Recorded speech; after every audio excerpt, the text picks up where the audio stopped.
Adam Green here with No More News. It is Thursday, March 30th, 2023. And today, joining me for the first time, my guest is an Irish storyteller covering videos on his YouTube channel on philosophy, psychology, religion. He's got some recent videos. One of them I covered on my show about how Christianity was ancient Rome's woke movement, as well as Nietzsche's brutal criticisms of Christianity have been creating a stir online recently, triggering many Christians. He has debated a few of the same Christians as me. We've got a lot to talk about. We're almost coming from a very similar place, but we took very different paths to get here. So, Uberboyo, it's good to meet you, and thanks for being here. Sweet, thank you, man. You can call me Steph for the easier shorthand, and thank you very much for having me on. And I guess I'll leave it to you to decide how we rock and roll with this. Sure, I got lots of questions, lots of stuff I want to talk about. We're going to go about hour and a half, 2 hours, so maybe we'll have to do another one because I don't think we're going to be able to. There's a lot to talk about. I knew right away when I saw your video and checked out your channel that I needed to get you on to talk to you about these things. And all right. But before we get into Nietzsche and your latest videos and some other things, how did tell us your backstory a little bit? How'd you get into this? Yeah, like it's not too dissimilar to actually an awful lot of people I talk to. It's somewhat archetypal. So I was in college, like everybody, well, like a lot of people these days, and while I was in there, I was quite an innocent way. I wanted to improve. I wanted to become a better guy. I wanted to be, more popular with the girls. I wanted to make art to be cool and make cool stuff and all this stuff. And so I was very interested in education for the sake of self-improvement. It's the same way as you go to the gym, you want to get bigger and stronger, these types of things. Now, when I was in college, I was studying literature because I was always very good with literature, good with writing words, Shakespeare. These are all things that I was very good at. And when I was in college, I was experiencing this discontent. I was getting educated something called critical theory, which I'm sure you've heard of now, and it was not teaching me how to write or teaching me how to be a great speaker. It was not teaching me all these skills that I wanted to ascertain in order to become more powerful and more strong. Instead, it was very heavy abstractions, very complicated stuff. And I thought I was stupid is the reason why I couldn't get away with it. And it was very sluggish, and it was Marx, and it was Judith Butler, and it was gender theory, critical theory, communist theory, all this type of stuff, Freudianism, the Frankfurt School, stuff like this. And I was getting all this stuff shoved in front of me, and I felt like I was not improving. I was not becoming a better speaker. I was not gaining tools that I could become better at my life. So I basically dropped out. But when I dropped out, I kind of said to myself, what I'm going to do is I love literature, and I'm going to read all the stuff that they're criticizing, because in critical theory, there's the Western canon, which is made up of like Shakespeare, philosophy, Plato, Christianity, all these things. And critical theory is the postmodernism thing you've probably heard of before that came in the 20th century that is critiquing the Western canon and pointing out why the Western canon led to various egregious things, such as the colonial projects of the latter half of the last millennium that led to the enslavement of the world and the tyranny the Europeans warred upon the world. And so they critique this and they say, well, this Western canon is phallogocentric. It's patriarchal. It's masculine. It oppresses women. It doesn't understand minorities, and it oppresses those and stuff like this.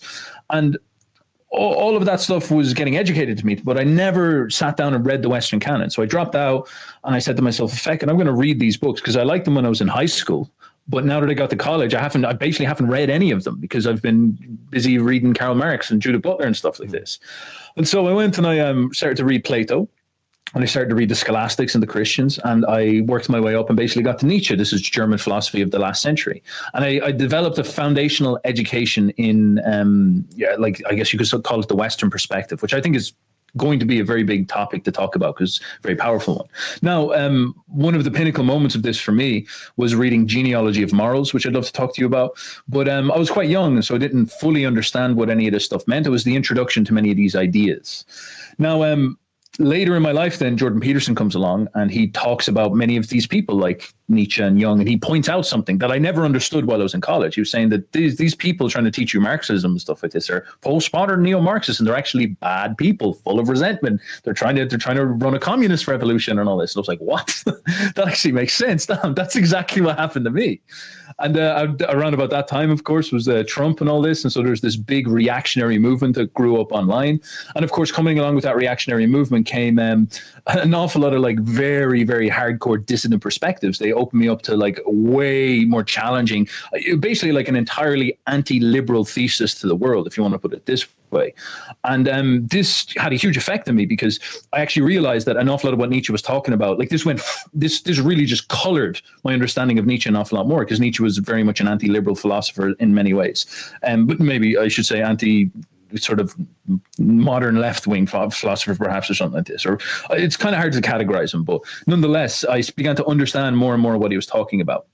And so that led to an awful lot of very, very interesting things. And then among that all right, do you want me to stop there, and is there anything you'd like to ask? I got a question. Were you ever Christian? Were you raised Christian? Sort of. Like, I am somewhat saturated in cultural Christianity, and I think and maybe we could talk about Jung. Like, I think it's quite difficult to escape from that, and it's quite dangerous to escape from that. My mind was shaped by Christianity. You know, growing up, I said my prayers. My grandmother was extreme Catholic, but like I'm also grew up in a modern liberal society, so Christianity was like demoralized in school. It wasn't really there and stuff like this. The church was a little bit of a joke. Like, people would go to church, but no one actually believed that you went because of like Christmas and stuff like this. But I had a Christian upbringing, but it's weird. It wasn't like, I speak to a lot of Americans who had a strict Christian upbringing. It wasn't like that at all. It was very much like a modern liberal Christian upbringing, and basically like liberal European, if you want to put it this way. Europe's a weird place because it's very atheist, so it's kind of hard to describe. But so a little bit, but not a huge amount. And let's get into the woke Christianity, the video that really has got everybody fired up about. This is I loved it. I saw it. I played the whole thing on one of my streams actually, and talked about it. I thought it was excellent, and I'm coming to a lot of the same conclusions, but not coming from Nietzsche. Like, I've been saying that Christianity in ancient Rome was like the original Great Reset, and it was the original. We literally changed our dating system now much later on, but it was still the same group of people to day zero when the Jewish Savior was supposedly born, but also the Great Replacements. And I talk about how this fulfills prophecy, that they wanted all the nations to worship the God of Israel. They did that. They accomplished that with Christianity. And then the takedown of Rome with Christianity, how they believe Rome is Edom and the descendants of Esau, and Christianity represents Edom, and how that has to be destroyed. And I've been covering that. So your video just like filled a gap kind of in this general topic that I've been covering. What are your thoughts? All that. Well, I can run through the thesis. I'm sure everyone's aware of it, but I could talk about how that came to me, and that will probably lead us into some very interesting questions. So I, as I said, read Nietzsche when I was younger and came across many ideas. He has this one called the master-slave morality, which I'm sure we'll dive into. And I was young, and an awful lot of it didn't have an awful lot of context. But then I got older and I started to see the reactionary right-wing movement and stuff like this. And a big part of that reactionary right-wing movement was discussion about the problem of race, I guess you could say, and demographics and immigration and whatnot. That was a huge theme in 2016. It was the whole kind of point of it. And the motif, the idea is that European people, Western people, are having a very serious permanent transformation of their societies getting invoked upon them. There's a civilizational transformation getting installed right here and right now. And this is very, very dangerous. And an awful lot of people started to categorize that roughly as woke and things like this. Now, I spoke to like loads of people, loads of right-wingers. I would speak to an awful lot of people. I speak to like people pretty much all over the spectrum, but I spoke to loads of right-wingers, and loads of my friends started to tilt right-wing then as well, especially after 2020. And they would always discuss this, they would describe this feeling of it was like the West is dying. You know, have you seen the Chud memes on Twitter and stuff with this? Like the West is falling, the West is in decline. And there's this huge influx of people coming in, and our people are demoralized, and they're not standing up for what's logical, and they're not defending themselves and stuff like this. There's this weird demoralization happening where they're just allowing a communist revolution. In fact, they're helping some type of communist revolution take over the West and all these type of things. They have no sense to defend themselves. And it reminded me of this stuff I was dealing with Nietzsche. Like one day I was just sitting down and I was thinking to myself, it's like, what would it have been like at the end of the Roman Empire? And I realized that the pagans would have been the people experiencing what the Western Europeans are experiencing. And that kind of floored me because most of these right-wingers were nominally Christian. Now, this hit me with like this huge incongruence. Like these two things, this mathematics doesn't make sense. How can you have Christians and pagans? Like that's what's going on there. And usually when you're seeing a type of incongruence like this, it means there's a deeper first principle operating, and these two things aren't representative of the actual phenomenon. And so then I came across stuff like the demographic replacement that happened in Rome, and then compared it to, for example, the woke movement in Europe and all this type of stuff. And I was starting to see it. I started to be like, oh my God, what is happening here? So it looks like in Rome, there was this large, like the greed of the Roman elites brought in all these minorities, I guess you could say, these slaves. That's what it was. And this created this big, like about 30 to 40% power block that didn't have an identity.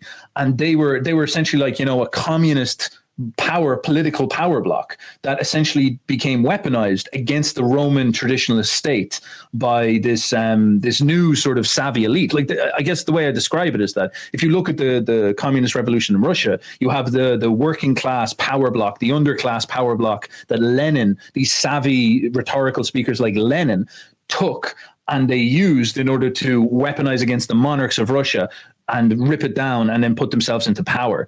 And they weaponized it against the middle class. And I look at Russia, I look at Rome, and I saw the same pattern. These pagan middle class people and the pagan aristocracy had these rival aristocracy, this rival elite of Christians who were gathering these slaves from Judea and from all across the Middle East, to be perfectly honest, and crafting a new identity that suited them, that was foreign to the pagans. They weaponized them successfully and used it to pull down the Roman Empire. And this is what Nietzsche would describe technically as a slave revolt, or specifically a slave revolt psychologically. And this was the same tenor. This is the same emotion. And I started to look then at our age, like Jordan Peterson was saying, there's a neo-communist woke Marxist revolution happening. And I started to say, fuck, that's the same fundamental pattern that's going on. It's the same psychological stuff that's going on. It's wearing different dress. In communist Russia, it's wearing the dress of, you know, whatever you might call it, Bolshevism or atheist Marxism. Nowadays, it's wearing the dress of like racial grievances, I guess you could say. Back then, it was wearing the dress of Christianity. In the French Revolution, it was wearing a different dress as well. But it seems like it's all the same psychological mechanism, psychological pattern. And I just found that fascinating. And one day I just said, all right, you know what I'm going to do is I'm going to make it into a video, a story, and see what happens. And it's kind of blown up for you, huh? It's been really cool. I'm glad that there's somebody else out there that sees Christianity for the subversion that it is and is going to war with these Christians. And the slave mentality, like to all Christianity, and even Judaism to a degree, in Islam, is like the desire to submit and be a slave to Yahweh, the jealous, genocidal God that if you don't believe in his power and his existence, you're going to burn in hell forever. And to Christians to consider themselves a flock of sheep following the king of the Jews, it really is a slave mentality. Christianity was extremely popular with the slaves and the poor and old women, old cat ladies in ancient Rome, right? Widows that had money, that's who they targeted. And then it was almost like an ancient QAnon in a way. That's where the Jews were the villains of the story, and the Christians had the new covenant, and they were saved now, and they could have eternal life if they believe in the Jewish Messiah, who was meant to rule them all along, very conveniently. Do you think Christianity was a conspiracy? It's a good question. Like I've thought about this from time to time. Like, was it the original version of the Mossad in Judea set up some type of like master plan and then put this together? I think in order to control for something that sophisticated, that would be like so talented that I'd nearly be like, lads, you actually did a good job there. Like I hand it to you. That was a good pull. It's worked incredibly well. and I was thinking about it, like you look at St. Paul, for example, and maybe that's the kind of character that's going on there. He was like he orchestrated a communist revulsion against Rome or something like this. I also try to read Nietzsche and try to understand what he's pointing at, because Nietzsche he's a very difficult thinker to understand. But when you start to see what he's pointing out, it's quite a shocking one. Like he's very mechanical. He looks for trends and mechanisms that are going on, and so he's pointing out the inherent problem with large populations of slaves and stuff like this, is that they have a specific grievance against the people who are ruling, I guess you could say. They're always going to resent the rulers. This is just a natural relationship, because I'm Irish, and so we have a slave morality against the English that's completely independent of Christianity. You know, it's nothing to do with any of that stuff. It's just a psychological relationship between the English conquering us and we've been bitter about it. And this comes with this very specific set of attitudes, which are quite suspicious, which is like, we everything the English represents is bad, and so therefore power, conquest, success, strength, we all like point to those things and say that they're arrogant English traits that we should not have in Ireland. So there's one way that you could look at it where it's like it's almost like a natural phenomenon, or a mechanistic phenomenon, where Rome took in loads of slaves like an idiots, and out of Judea comes this ideology which is actually grabbing onto the resentment of a large amount of those slaves. And because I guess the best thing I could say is, because it's coming from the slaves, it's fundamentally chaotic and irrational and stupid and aimless. And the Jews completely lose control of it. In fact, the Jews try to crush it in Judea. And we can actually talk about that in detail if you wish. I'll give you Nietzsche's take on this. But they try to crush it in Judea, but nonetheless, it keeps on growing and it keeps on morphing and it keeps on transforming. So it's almost like it's like some type of volatile wild card that the Romans, in some sense, might have either been stupid enough to let into their culture, or they might have thought that they were smart enough to co-opt it and take advantage of it themselves. The same way as you see like conservatives now trying to like allow woke drag queens into their conventions and stuff like this. They think they can control this thing when they really can't. And it's something like this. So I'm not sure if that's a great answer, but it's a kind of complicated question for me. Do you think that Christianity, because you're Irish, you live in Ireland, I showed you my ancestry. I'm a quarter Irish, Scottish, and do you think Christianity has been a blessing to Ireland or a curse, as Nietzsche says? So this is again another very interesting question, and maybe we could try dive into these structured way. But Nietzsche sees what a strong person is able to take any disadvantage and turn it to their advantage. Now, Nietzsche laments Christianity as one of the greatest mistakes that was ever befallen, one of the greatest disasters that ever befell mankind. He's very clear that he does not like what happened with Christianity. Again, we can get into that specifically. But at the same time, he also says that even though this is a bad thing, he's hyper creative. He's hyper affirmative. He's like, if you find yourself, with no legs, learn how to do pull-ups. He's got that type of fucking Jocko Willink attitude or something like this. And so Christianity swooped into Europe. It swooped into Rome. It led to Rome's fall. It was basically at the end of Rome's fall. It because of the way that it approached things like knowledge and its totalitarian attitude, it led to this dark age essentially afterwards. There's not an awful lot of people talk about. But then over time, it evolved massively. The Germanic peoples of Western Europe, who were the ruling class, really spanked it into and turned it into something that it really wasn't anymore. So an awful lot of people talk about this in intellectual history, that Christianity Hellenized is what they call it, which we can kind of get into what that technically means. And so by the time of the Crusades, the colonial conquistadors, you have a Christianity that is essentially the same as like Roman, pagan, vital warrior religion that's allowed Christianity to go and conquer the world. Now at the same time, it's kind of weird because in them conquering the world, they're carrying Christianity and these carrying Judaism. When Rome converted to Christianity, they went from persecuting Jews and Christians to imposing the Torah Messiah on all of the nations, doing the dirty work. Because, did you cut out? Uh-oh.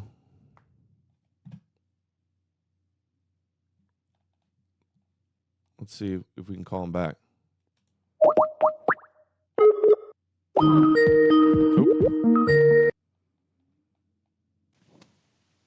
Hey, sorry. Your internet dropped maybe, or just drop the call? So it could be my internet or something like that. Can you Yeah. Can I what? You can hear me? Yeah. Yeah. Continue. But look, see, we're exposing it here, so they're taking us down. That's what's Yeah. happening. Yeah. Mossad's always after me. So you were talking about, for example, how Christianity brought Judaism to the world, which like Nietzsche's has a formal take in this, which I think is very, very fascinating, because implicit, he says, for example, you who hate the Jews, why do you worship their religion? Now, this is a fascinating statement, because Nietzsche was quite famous for being, in some sense, he didn't like anti-Semitism. He found it like very cringe. He lived in Germany, so it was like quite extreme at the time. Me too. I'm an expert in anti-Semitism, and I condemn actual anti-Semitism, especially mentally ill Christian anti-Semitism. I feel like that does nothing that ultimately benefit them as their victim status, and turns us into the villains. It's like a red herring that discredits us. Fantastic. And I think that's a very mature position. Like, I really, really like that stuff. And I find it in Nietzsche too. And it was always something, because around about, like, the reactionary time in 2016, stuff like this, obviously you come across people talking about like, oh, the Jews run everything. And you kind of say to yourself, it's like, oh, fuck, well, does this mean, it's like, should we go and should we start a war and try to get them or something like this? But then you have Nietzsche pointing out this very uncomfortable truth. It's like, should we form a Christian coalition against them? Is that what we should do? And Nietzsche has this brutal take where he says, listen, the Jews have a way of seeing the world that he would argue is philosophically wrong. I guess we could say this. Well, he would say that it's actually anti-life. Now, I'll get into all these technical meanings because these are so fascinating. He basically points out, and he says, the Jewish worldview, the way that you see the world as in Judaism, is a denial of life, a denial of reality. It's wrong. Now, the problem is that is so well grounded in the way that he presents it. Everything that stems out of Judaism is infected with that way of seeing the world. And you even see this reflected in the histories. The Romans met both the Jews and the Christians and saw them both as atheists. The Romans would speak to them, and the Romans taught that they weren't worshiping reality or God or something like this. They had some religion that didn't make sense. They basically were calling them nihilists, the same way as we meet postmodernists or woke people, and we call them atheists who don't believe in the Christian God. It's the same psychological pattern with different wordings, which is the type of stuff I found so fascinating. And so Nietzsche points out that this is pointing to something, that the Jews have a worldview, it's technically called a Weltanschauung, a way of seeing the world, a worldview that is fascinating and wrong, he believes, or a denial of life. Now, Christianity and Islam are saturated in some sense with this worldview. It's predicated on the Abrahamic perspective that has to be this way. Now, what Nietzsche was trying to do in some sense is maybe not rehab, but certainly try to understand what is a way of seeing the world outside of this. What is a antagonistic way of seeing the world, a different Weltanschauung that we can look at things for? And he comes up, for example, he sort of explores very, very briefly stuff like ancient paganism, which he called life religions. He even sees how this way of seeing the world can pop up in Christianity and Islam from time to time. But he ultimately points out that this way of seeing the world, which you might understand from his jargon as like master morality or something like this, is, or better nowadays understood as like vitalism, a vitalistic perspective, is completely a coherent, legitimate way of seeing things. Like it has a whole different reality that you can view the world that's highly creative and positive and life affirming. And it's a complete challenge to the Jewish worldview on a fundamental level. Now, if you don't like the Jews, but you sit around reading the Bible, hating the Jews, it's like, it's the strangest thing ever, because it's like you're completely verifying the entire paradigm of thinking that stabilizes their, I guess you could say, identity and spirit and all this type of stuff. Their chosenness. And they affirm and corroborate their once chosen status. And this is it. And it's like, even stuff like that, I can understand why the Jews want to see themselves as having a big, important future and an important destiny. But it's so fascinating is that you can go into this, you could call it maybe the Nietzschean worldview, and just kind of point that out as like, look, that's obviously you have that desire to see yourself as special, but it's clearly not reality. It's clearly not true. You're clearly just, you're clearly just persuading yourself this with your religion and your dreams to keep yourself motivated and all this. But it's like, it's silly. It's not reality at all. None of these types of things. And Christianity verifies that. It supports that. It buys into the revelation, the dreams, the visions, all these types of things. And it causes a very big issue because it's almost like it's flowing more psychological energy into that Weltanschauung, that worldview, that world perspective. And it demoralizes the alternative world perspective, which actually might be something that was capable of really, really changing the game, changing the paradigm. Right, and I find it just all too convenient that the enemy of Yahweh is the nations, the idolatrous, idol-worshipping, false gods. He's the jealous God. The whole objective of Yahweh and his chosen people is to be a light unto the nations and to get into cut down their idols and get everybody to worship him, the God that chose them. And when Constantine made Christianity the official religion, and then later Theodosius made it the only allowed religion, they eradicated paganism, which is really the myths, gods, cultures of all the other people, replaced it with Torah Judaism and the God of Israel. And while doing that, they also ensured the survival of Judaism, because they're like the elder brother in faith. They have to be around at the end times to convert. They preserved them, ensured their survival, protected them in a way, but also gave them this victim status by blaming them for killing God, the most absurd thing ever. Christians wouldn't be saved if they didn't fulfill the divine role of the sacrifice of the Lamb of God. It's also ridiculous. And now they're a rising power. Now they're kosherizing, Zionizing Christianity. Now Christianity is their greatest allies.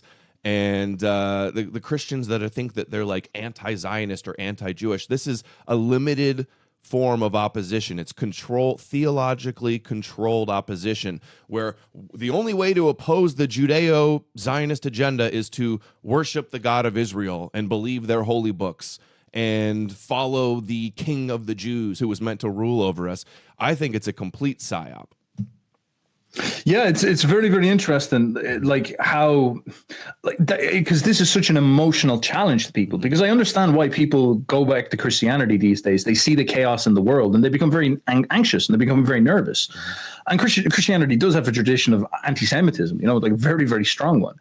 And so they see it as this bulwark that they can go against it. But it's a very difficult challenge, like the Nietzschean challenge, to say, well, wait a second. What if you're verifying, you're self-owning yourself? You're, as Nietzsche would say, you're literally taking on the identity of a slave, which is in some sense training you to be one. You're just basically like, I will be the dog in the cage type thing. And it's like, listen, there's alternate ways you can do stuff like this. So, for example, in regards to Judaism and its creative history, Nietzsche actually quite liked Old Testament Judaism when it showed up. It was, maybe you could call it the Hebrews back then.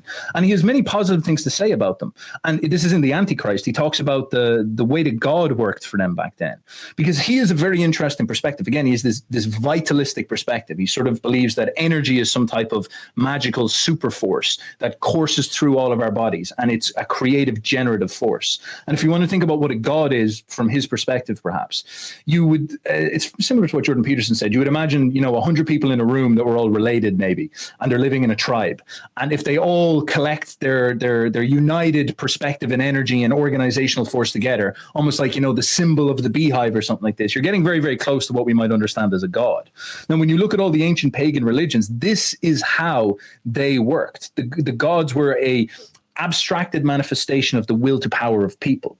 So, for example, in ancient Rome, what was Jupiter? Jupiter was the center male force that was representative of the Roman spirit. And the Romans, this is another thing you get off the Christians an awful lot, that the Romans are all degenerates. The Romans, the word pious comes from Rome. Piety is a Roman Latin word. Moral too, right? I learned that from you, that moral was a Greek word, right? Moral comes from the Romans. That's Moris Mora, way of the ancestors. And the Bible doesn't actually talk about morals a lot. Sorry to interrupt, but morality and ethics aren't really in there. It's just whatever Yahweh says is moral. And that's so degrading. This is what Christian. Hold on, sorry. Finish your thought. I'll pick it up later. Go ahead. Well, see, these are fantastic, man. I'd love to I'll try and mark them off and we can go into them one by one, because the question about morality is fantastic. But as I said, all right, so we have ancient Rome. and they try to put yourself in your head with this. These people are going to church, they're going to temple, and they're very pious. And they believe the reason why Rome manifests its success is because they're so religious. And they're so dutiful to Jupiter. And Jupiter is a representation of their collective spirit, their will to power, their energy. And there's this reciprocal relationship with this. They sacrifice their food to Jupiter, their honor. They sacrifice things to Jupiter, and they empower the collective Roman spirit to succeed as a consequence of this.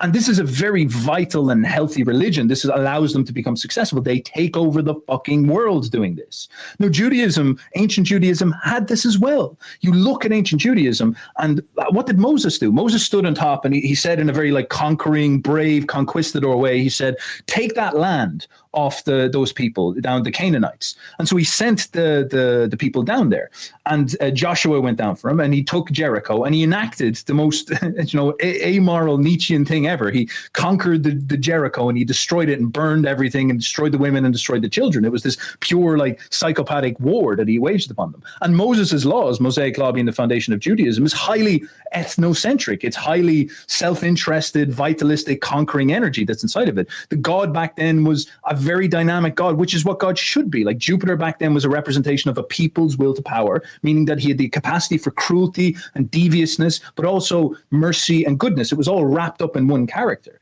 And of course, the ancient Old Testament God had the same thing. And so Nietzsche points out that these ancient Judeans, they were healthy. They were healthy people.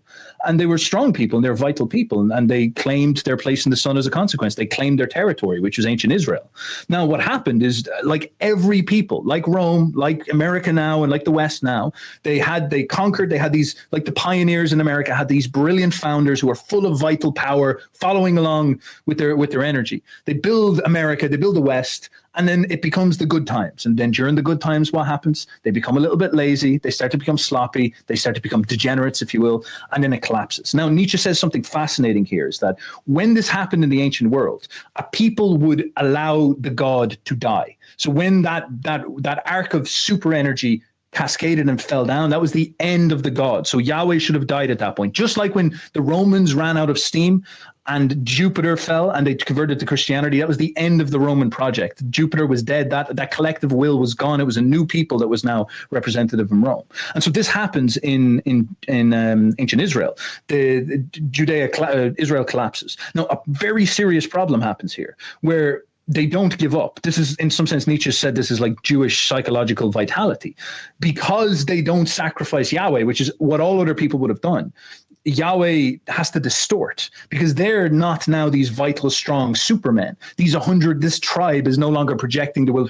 This is a much different people. They get brought over to Babylon. They get brought over there, and they live the experience of a slave. Now, think about this. They live the experience of a slave. They go into Babylon. They have no warriors, no farmers. They're just priests and slaves. That's all it is.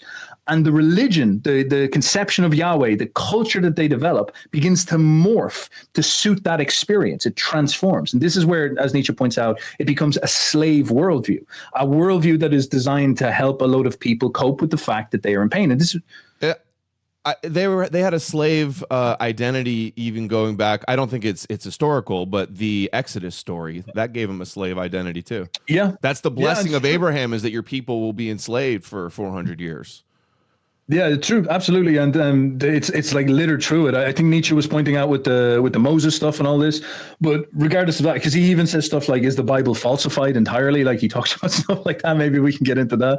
But the point being is that you see in Babylon, then this distortion starts to happen, and there becomes this this new story starts to get installed within Judea, which is describing the world in a different way. It's saying the Romans would have lived, and the Greeks and all pagan religions would have basically said that, like, all right, if your God is strong, you're going to win because it's a representation of your energy, in different words, of course.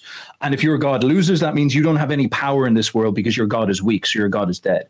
Now, the Jews start to come up with this idea that, like, all right, our God didn't lose. Our God is challenging us, is putting us under some type of pressure. And he's putting us through a period of strife. Our God doesn't exist in this world. See, you are wrong about God and we're right about God. And our God actually lives in the alternate dimension.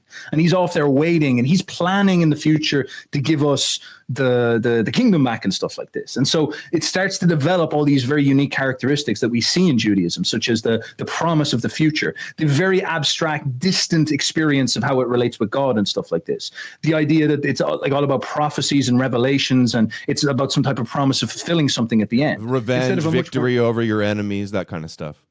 That type of stuff. And it's able to set these like long extended goals and stuff. It is, which Nietzsche says is actually a virtue that comes out of this slave style of thinking.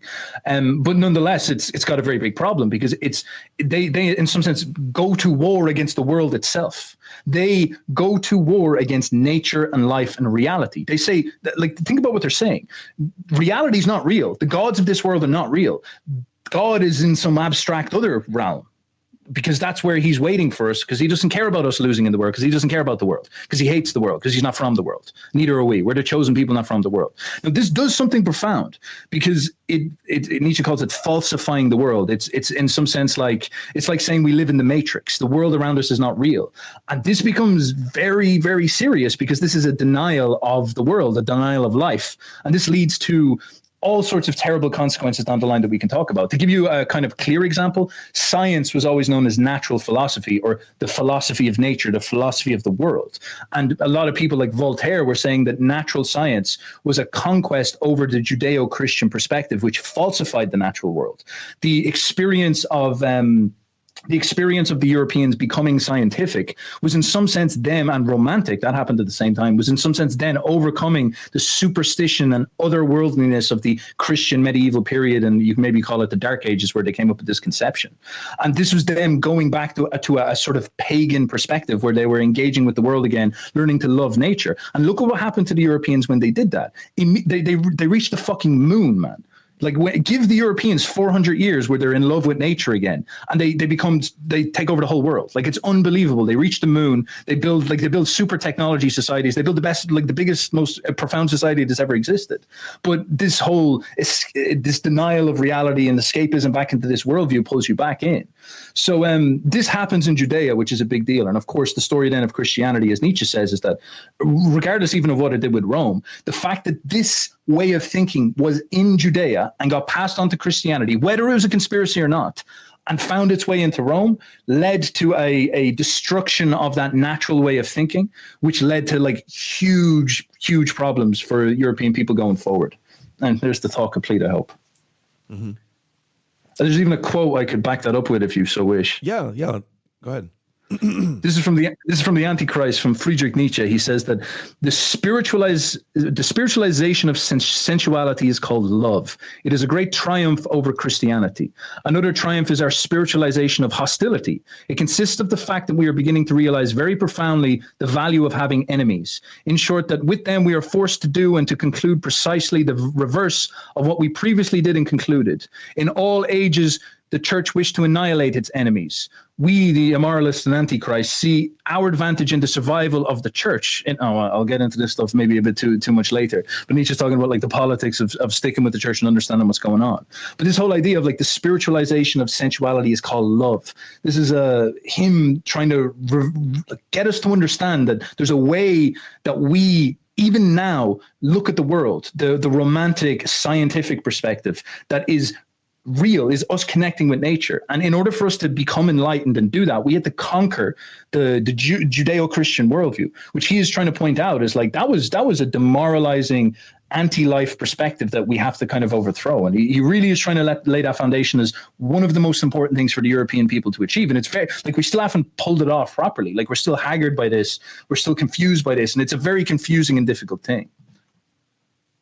It reminds me of a 1999 article from the Jerusalem Center for Public Affairs. They're in here kvetching about neo-paganism and how it's a threat to Judaism, and that they have neo-paganism merits Jewish concern. And it talks about appreciation of nature and that it shouldn't be that way. In Judaism, it's like subdue the world. You know, the world is for you to subdue it. And it also belief in the afterlife, it like devalues this world, and belief in end times prophecies. It's like, oh, the Christians are going to be persecuted and lose in the end, and it's God's plan for chaos to unleash, and Armageddon wars and famines and plagues, and all this has to happen.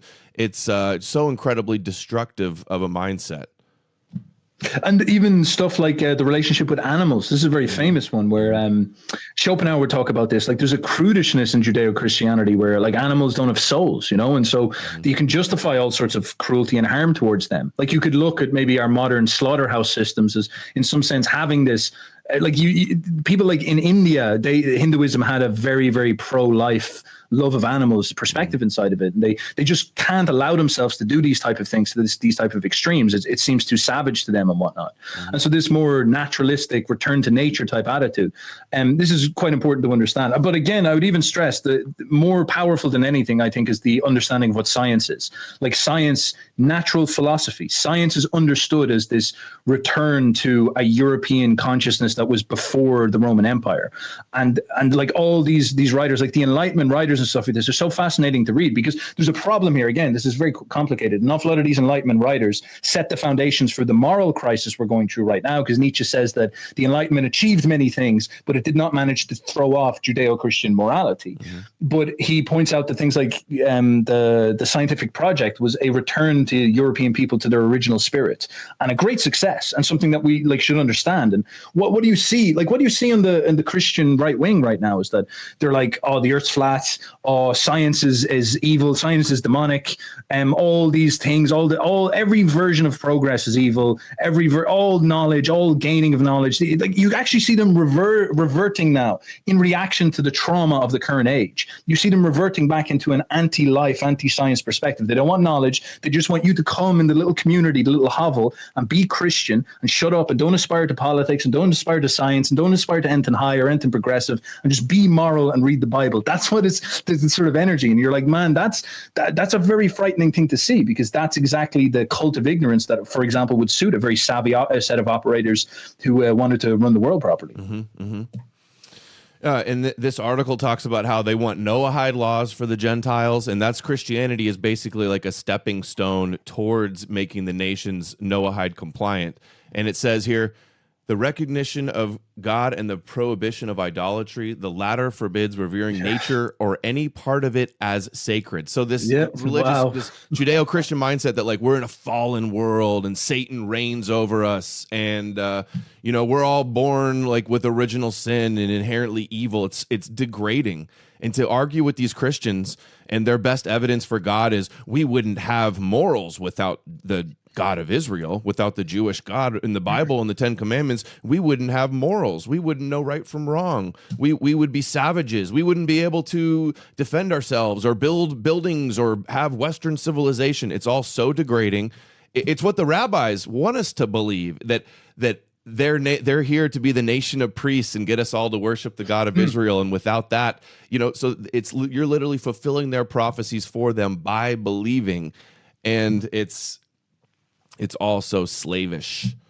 It's awful. And I think you bring a really good point, and I think there's another ancillary point to this, is to understand like how to deal with these problems. Because as you said, like if you go into this cartoonish anti-Semitism, like there's something wrong with that, because it feels off, it's silly.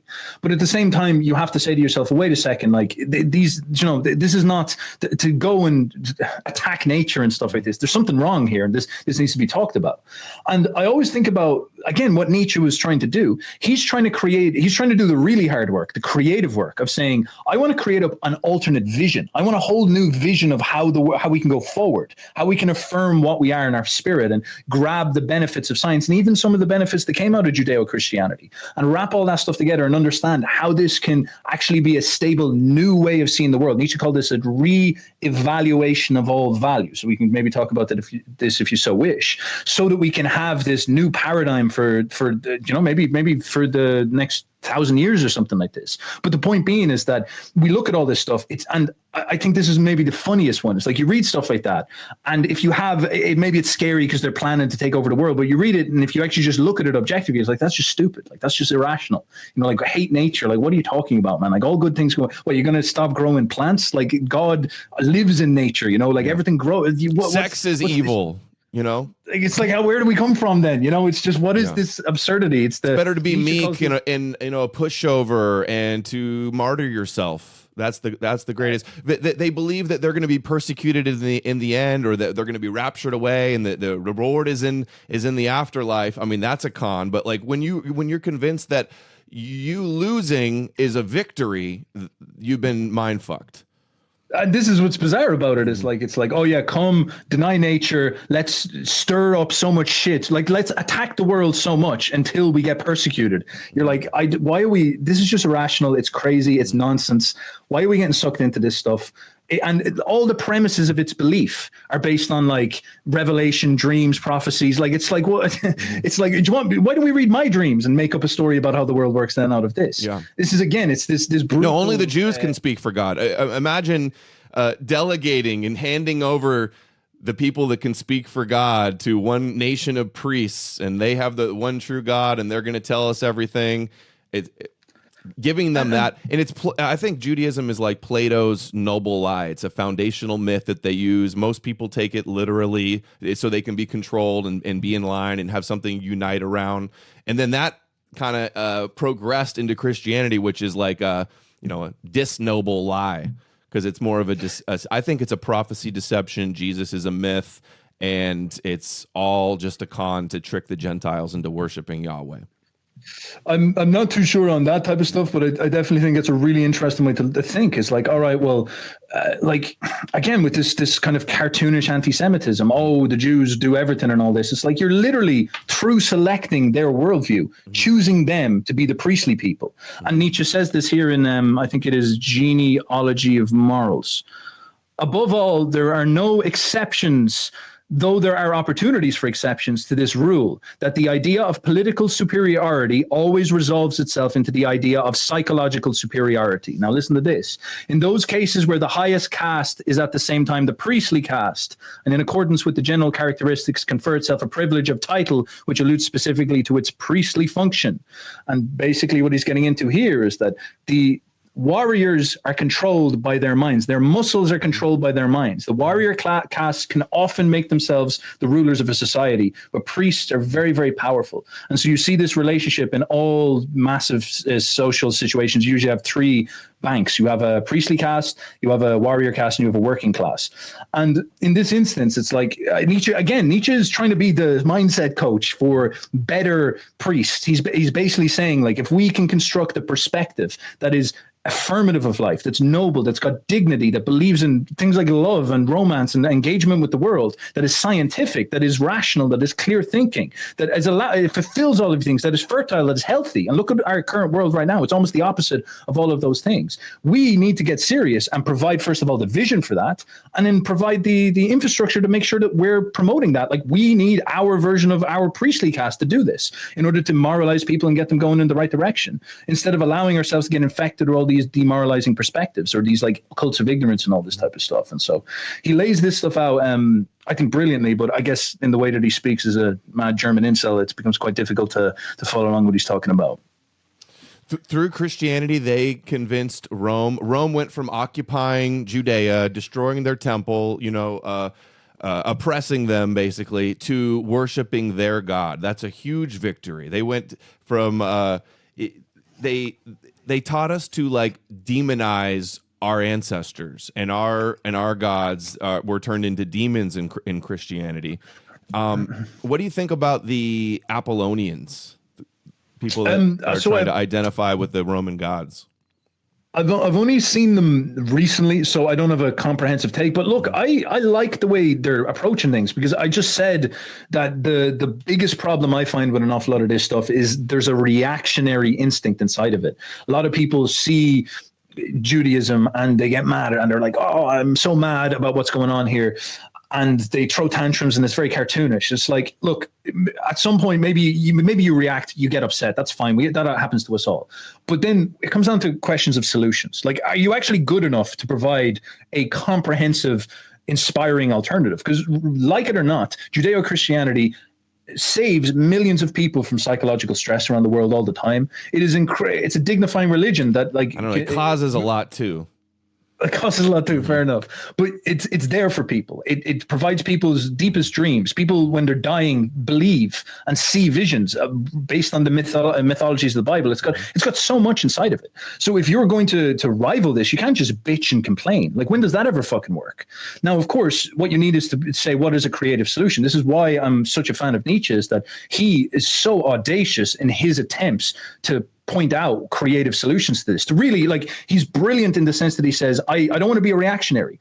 I want to go beyond this. I want to go and say, like, let's drop Christianity, neither love nor hate it, but what's the next level, the next step, and the next future? Now, I look at the Apollonians, and again, I'm quite new to it, but it seems like they're trying to suggest, it's like, well, look, let's construct something that has an alternative, that has grounds. They're trying to rehabilitate the Roman perspective, and they're trying to rehabilitate that Roman Greco perspective in the context of the modern world, which I think is smart, is integrating modern science and our modern mythological understandings and modern psychology into our perspectives of a religion, I think is fundamentally the way. I do think Nietzsche has a much more comprehensive take on many dynamics that I don't see these guys talking about, but nonetheless, like, I always say kudos to people giving it a whack, you know, like it's that type of creative thinking is incredibly important. I also meet an awful lot of neo-pagans, you know, and I talk to them, and they're trying to do things similarly as well. Sometimes they kind of like they revert into something similar to a traditionalist Christian. It's like, I don't want science, I don't want progress, I don't want anything like that. We're going to unironic old school back in the forest Wodenism or something like this. I worry about that because, again, it's a denial of the story that we've gone through. But nonetheless, as I'm pointing out, this looking at alternate perspectives is really, really where I think the money note will be hit. Can you tell us about this tweet? Christians, all right, first of all, it was a bit tongue-in-cheek, I must say. But again, it plays into many of the things that we're saying. Christians, you know, treat Jews the way that incels treat women. So you have, you know, they hate them, but at the same time, they believe their worldview. You know, it's like this type of relationship. Or sometimes it's even worse. You have like half the Christians that are the most ardent Zionists possible, but then you have these other ones that are running around saying that they all need to be force converted and stuff like this. You know, this type of stuff. And it's just this relationship that I noticed from back in, you know, remember pickup artistry and all this stuff was on the internet and all these type of things. There was this phenomenon you'd see with a guy who was struggling with girls, where he'd put the pussy on a pedestal. Excuse my crudeness, and he'd see the girls as like, you know, this is a literal angel. She can do nothing wrong. And then, like, any guy who's savvy with girls will know that, for example, she poops, she pees, she farts, she's got a smelly armpits, she also makes mistakes, she trips up, she can also be quite devilish if you're not careful. And so the realistic, natural, engaged view just takes an awful lot of the nonsense and the magic out of it and allows you to have a real relationship with the girl, which actually turns into the really magical relationship where you can do things like have beautiful, pleasurable sex and create beautiful children and great, strong relationships and all this stuff. And so you see this parody where you have like loads of upset, black-pilled incel Christians who are political dissidents who have this like just psychotic, cartoonish fury at Judaism. And then, as I said, the Zionists that are just like delusionally following along with it. And it's at some point you just kind of say to yourself, it's like, I don't want to hear about it anymore. Like, it's just, I'm done. Like, I want to step back. I don't want to be caught up in the fix of arguing about like biblical prophecy. And we're stuck in the Abrahamic matrix, like between two sides arguing over who the Jewish Messiah is.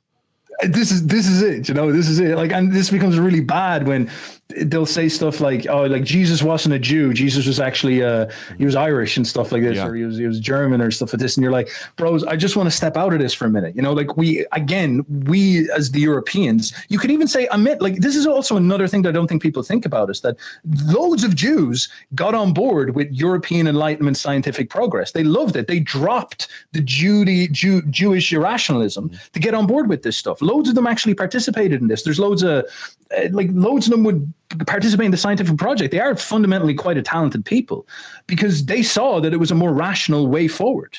None of them are ever going to participate in anti-Semitic Christianity because it fundamentally hates them just for the fact that they exist and stuff like this. Whereas if you give them this more visionary option that actually empowers you and empowers nature and empowers life, it's like loads of them will look at their religion and be like, I speak to loads of them, man. I speak to like some Jews from my channel and stuff like this. And they would like, you know, they tell me about going to synagogue and they're like, like, I don't go anymore. It's silly, man. It's like kind of, you know, they're going around, they're talking. It's like a trauma-inducing experience. Yeah. Go to the wail about the pain of the past. It's like you're chosen and everybody hates you. It's awful for them too.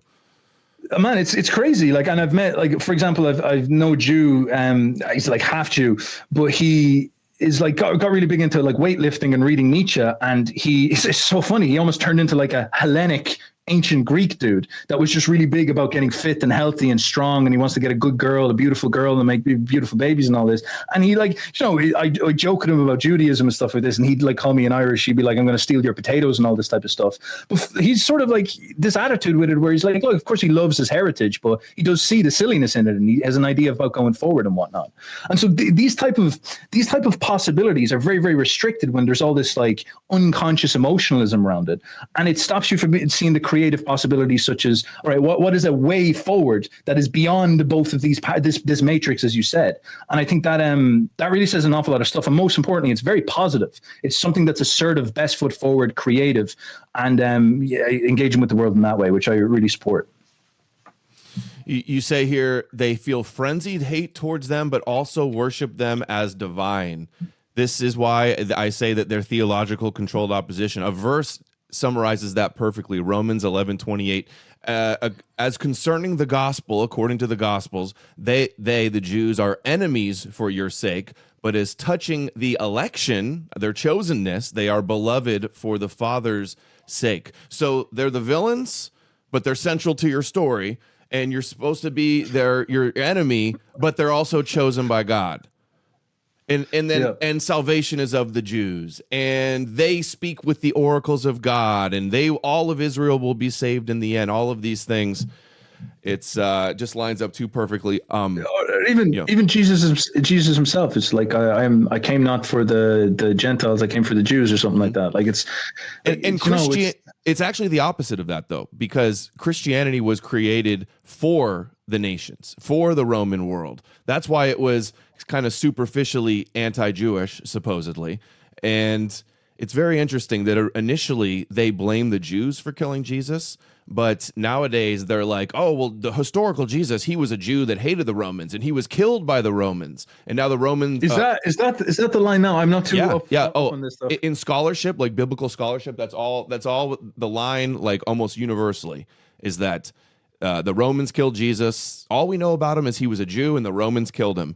And so that was like almost a bait and switch. Now Rome is scapegoated for Christian Rome is scapegoated for killing the Savior, and they did this because they wanted to blame the Jews at first because they wanted the Romans to adopt it. That's why it was written in Greek. That's why there's stories about the Great Commission. Paul's the apostle to the Gentiles. Christianity was not for Jews. The Jews were meant to reject this, and it represents a form of like idol worship, but that still is worshiping their Messiah. Prophecies everywhere about the nations putting their hope in this Messiah and that they would reject him. So I think it's all a big scam.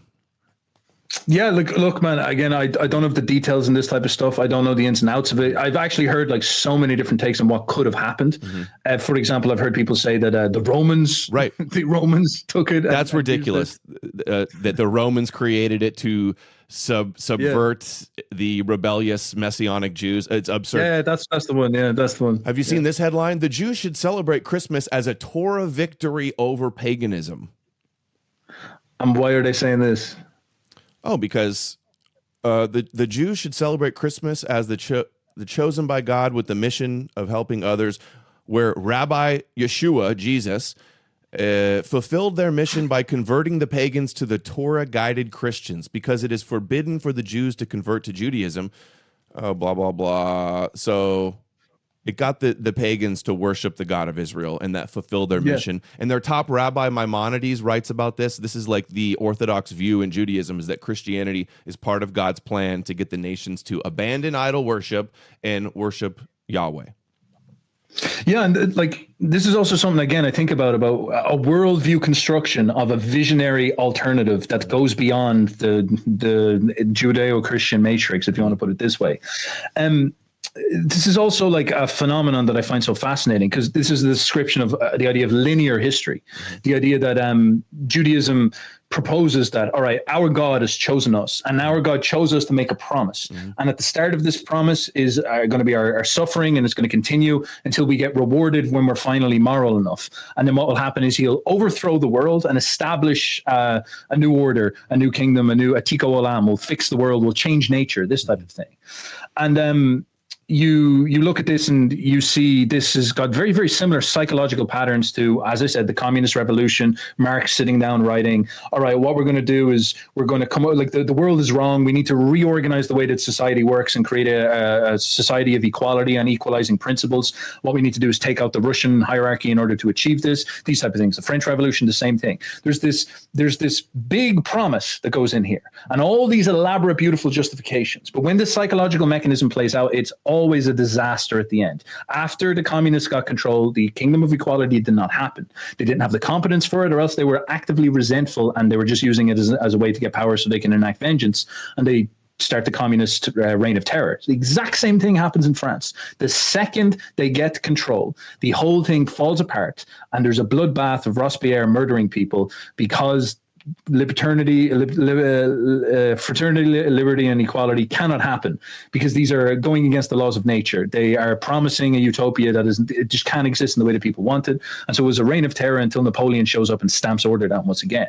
And you see this again in Judaism. Like, this is a psychological critique of it, is that it's promising this type of world transformation because it has a trouble with affirming and engaging with the world. And again, Nietzsche just flips this stuff so brilliantly in its head and says, like, this is because the whole premise-based attitude in Judaism is irrational, is coming from a position of resentment towards life. They are at war with life. And he accuses Christianity and he accuses Buddhism of this, and he accuses Schopenhauerian pessimism of this. So he's not just singling out the Jews, but he's pointing out that, like, the fact that we take it so seriously is foolish. The correct perspective is one that is affirmative of life, that believes in life, that is believing in the world, believing in creativity and all these types of things. And that's a much more positive way that it can work. The only issue is that it's maybe not as psychologically motivating to people who are in positions of resentment and trauma, because it doesn't promise this transformation of the world. Instead, it's not linear. It's sort of like the world is as it is.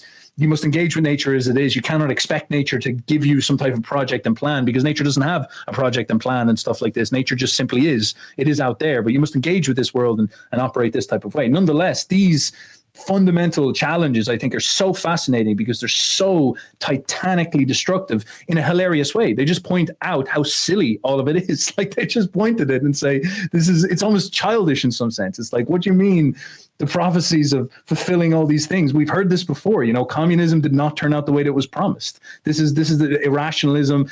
And we can basically say, like, I don't trust you enough to not have resentment in your heart to actually fulfill this kingdom of God that you're promising. And for this reason, you don't get to decide what the future will be. Instead, we have a better plan that has been proven to work in thousands of ways and bring joy and beauty and happiness. So why listen to you? This type of thing.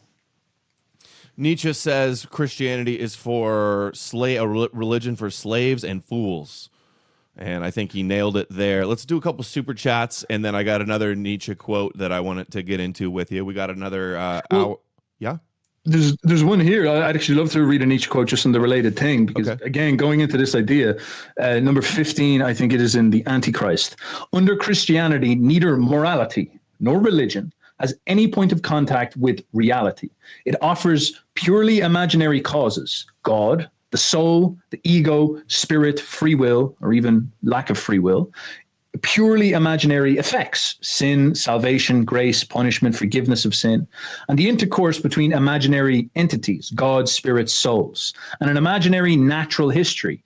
It's all about man. It's linear. It's a total denial of the concept of natural causes. An imaginary psychology, so it misunderstands the self. It misunderstands of agreeable and disagreeable general feelings, so that it misunderstands the passions. And the states of nervous sympathy would help to basically just talking about like religious problems and all these type of things. And imagine theology, this idea of the kingdom of God in the future, the utopia, the last judgment, eternal life, and the purely fictitious world which it cast upon the world basically in front of it. And he's pointing out here that like when you actually inspect this thing and you look at the tangibles, you look at the specifics, you look at what they're actually saying.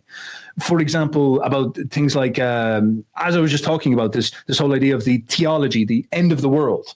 It's all speculation. Like if you were a scientist, if you're scientifically educated, and someone came into you and started to just theory sell and talk about their imagination and not grounded in evidence and reality. I sort of sound like Richard Dawkins, but it's sort of like this. It's just so ludicrous. It's so undisciplined. It's so nonsensical. The only reason it works is because it's psychologically motivating. And in some sense, an awful lot of people who buy into it are in some sense a little bit fooled by it, because it's there for them when they need it the most, this type of thing. So these are big challenges he puts forth, and he hits it at the root, which is what I like so much. Yeah, I like that quote. Imaginary causes and effects. It reminds me of something I say often, that Christianity is a fake solution to a fake problem. We don't have original sin. Adam and Eve and the serpent in the garden is all made up nonsense. So Jesus doesn't have to come and die and shed his blood to forgive us for our sins. It's a fake solution to a fake problem. That's actually that's so brilliant, because think about again something Nietzsche tries to rehabilitate. Like think about innocence, like how innocent nature is. You're wandering through nature and you're naked, and shame gets installed in the Garden of Eden. You have to put the leaf on your genitals and stuff like this. Like for example, if you go to Europe, and go to Germany, they bathe naked in the baths. And now that there's the Islam is starting to move in via the immigration project, they have to stop that cultural habit. Now, this is very fascinating, because obviously Islam is way more strict in many of the influences, and the Germans are sort of like on the edge of always being a little bit pagan. And even Tacitus back in ancient Rome noticed the same things, is that the Germans used to bathe with each other before they were married. They were still virgins, and the men and the women would bathe with each other and pair bond for life and stuff. It is, there's monogamy without Christianity. There's another fucking question to ask. And there's something very innocent about it. Like as much as the pagans, the barbarians, they're slandered as these immoral savages that are human sacrificing everybody all the time and eating babies and all this. It's like, that's actually not what it was like at all. These people were in some sense blissful, innocent, and all this. And that's Jewish propaganda, basically the equivalent to Jewish propaganda, Christian propaganda.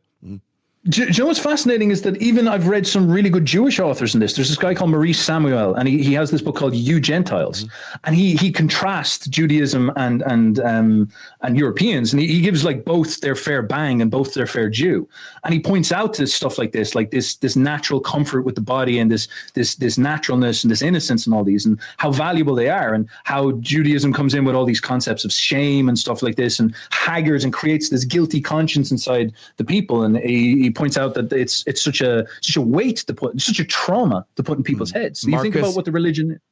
Marcus Eli Ravage said something very similar as well. You're familiar with his quotes? I think maybe I could be mixing these guys up. I'm going to look through some more. I've got the book You Gentiles. I think he does say similar stuff to that in his chapter about religion, but he goes, you were, Marcus Eli Ravage says, like, you were a carefree people, and you now you're worshiping a bunch of Jewish patriarchs, and even like, because that's true, but even the trauma side of it, like I've heard someone talk about this, like innocent and guilt. This is again Nietzschean psychology, so brilliant. So he points out that the fundamental relationship with consciousness and guilt is related to trauma. He has this beautiful quote where he says, "Blessed are the forgetful, because they get the better even of their mistakes."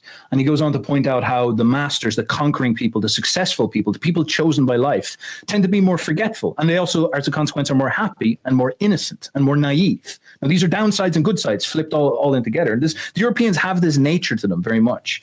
And the people who experience slavery or experience trauma, they become much more orientated towards shame, pain, consciousness, thinking about what happened to them. Memory gets installed inside of you. When you're in pain, you try to think, why am I in pain? What has happened? What caused this pain? This is a natural psychological reaction. And so the struggle of trauma is that you become fixed on memorizing things. Now, if you look at, as I said, European religions and all this, they install rituals of life in order to promote health and promote almost like this forgetful joy, natural instinctive joy and this stuff like this. The romance that I talked about earlier. Now, in Judaism, you see just this endless relationship with guilt. I believe one of their entire rituals is like remembering the guilt of is it the Wailing Wall or something like this?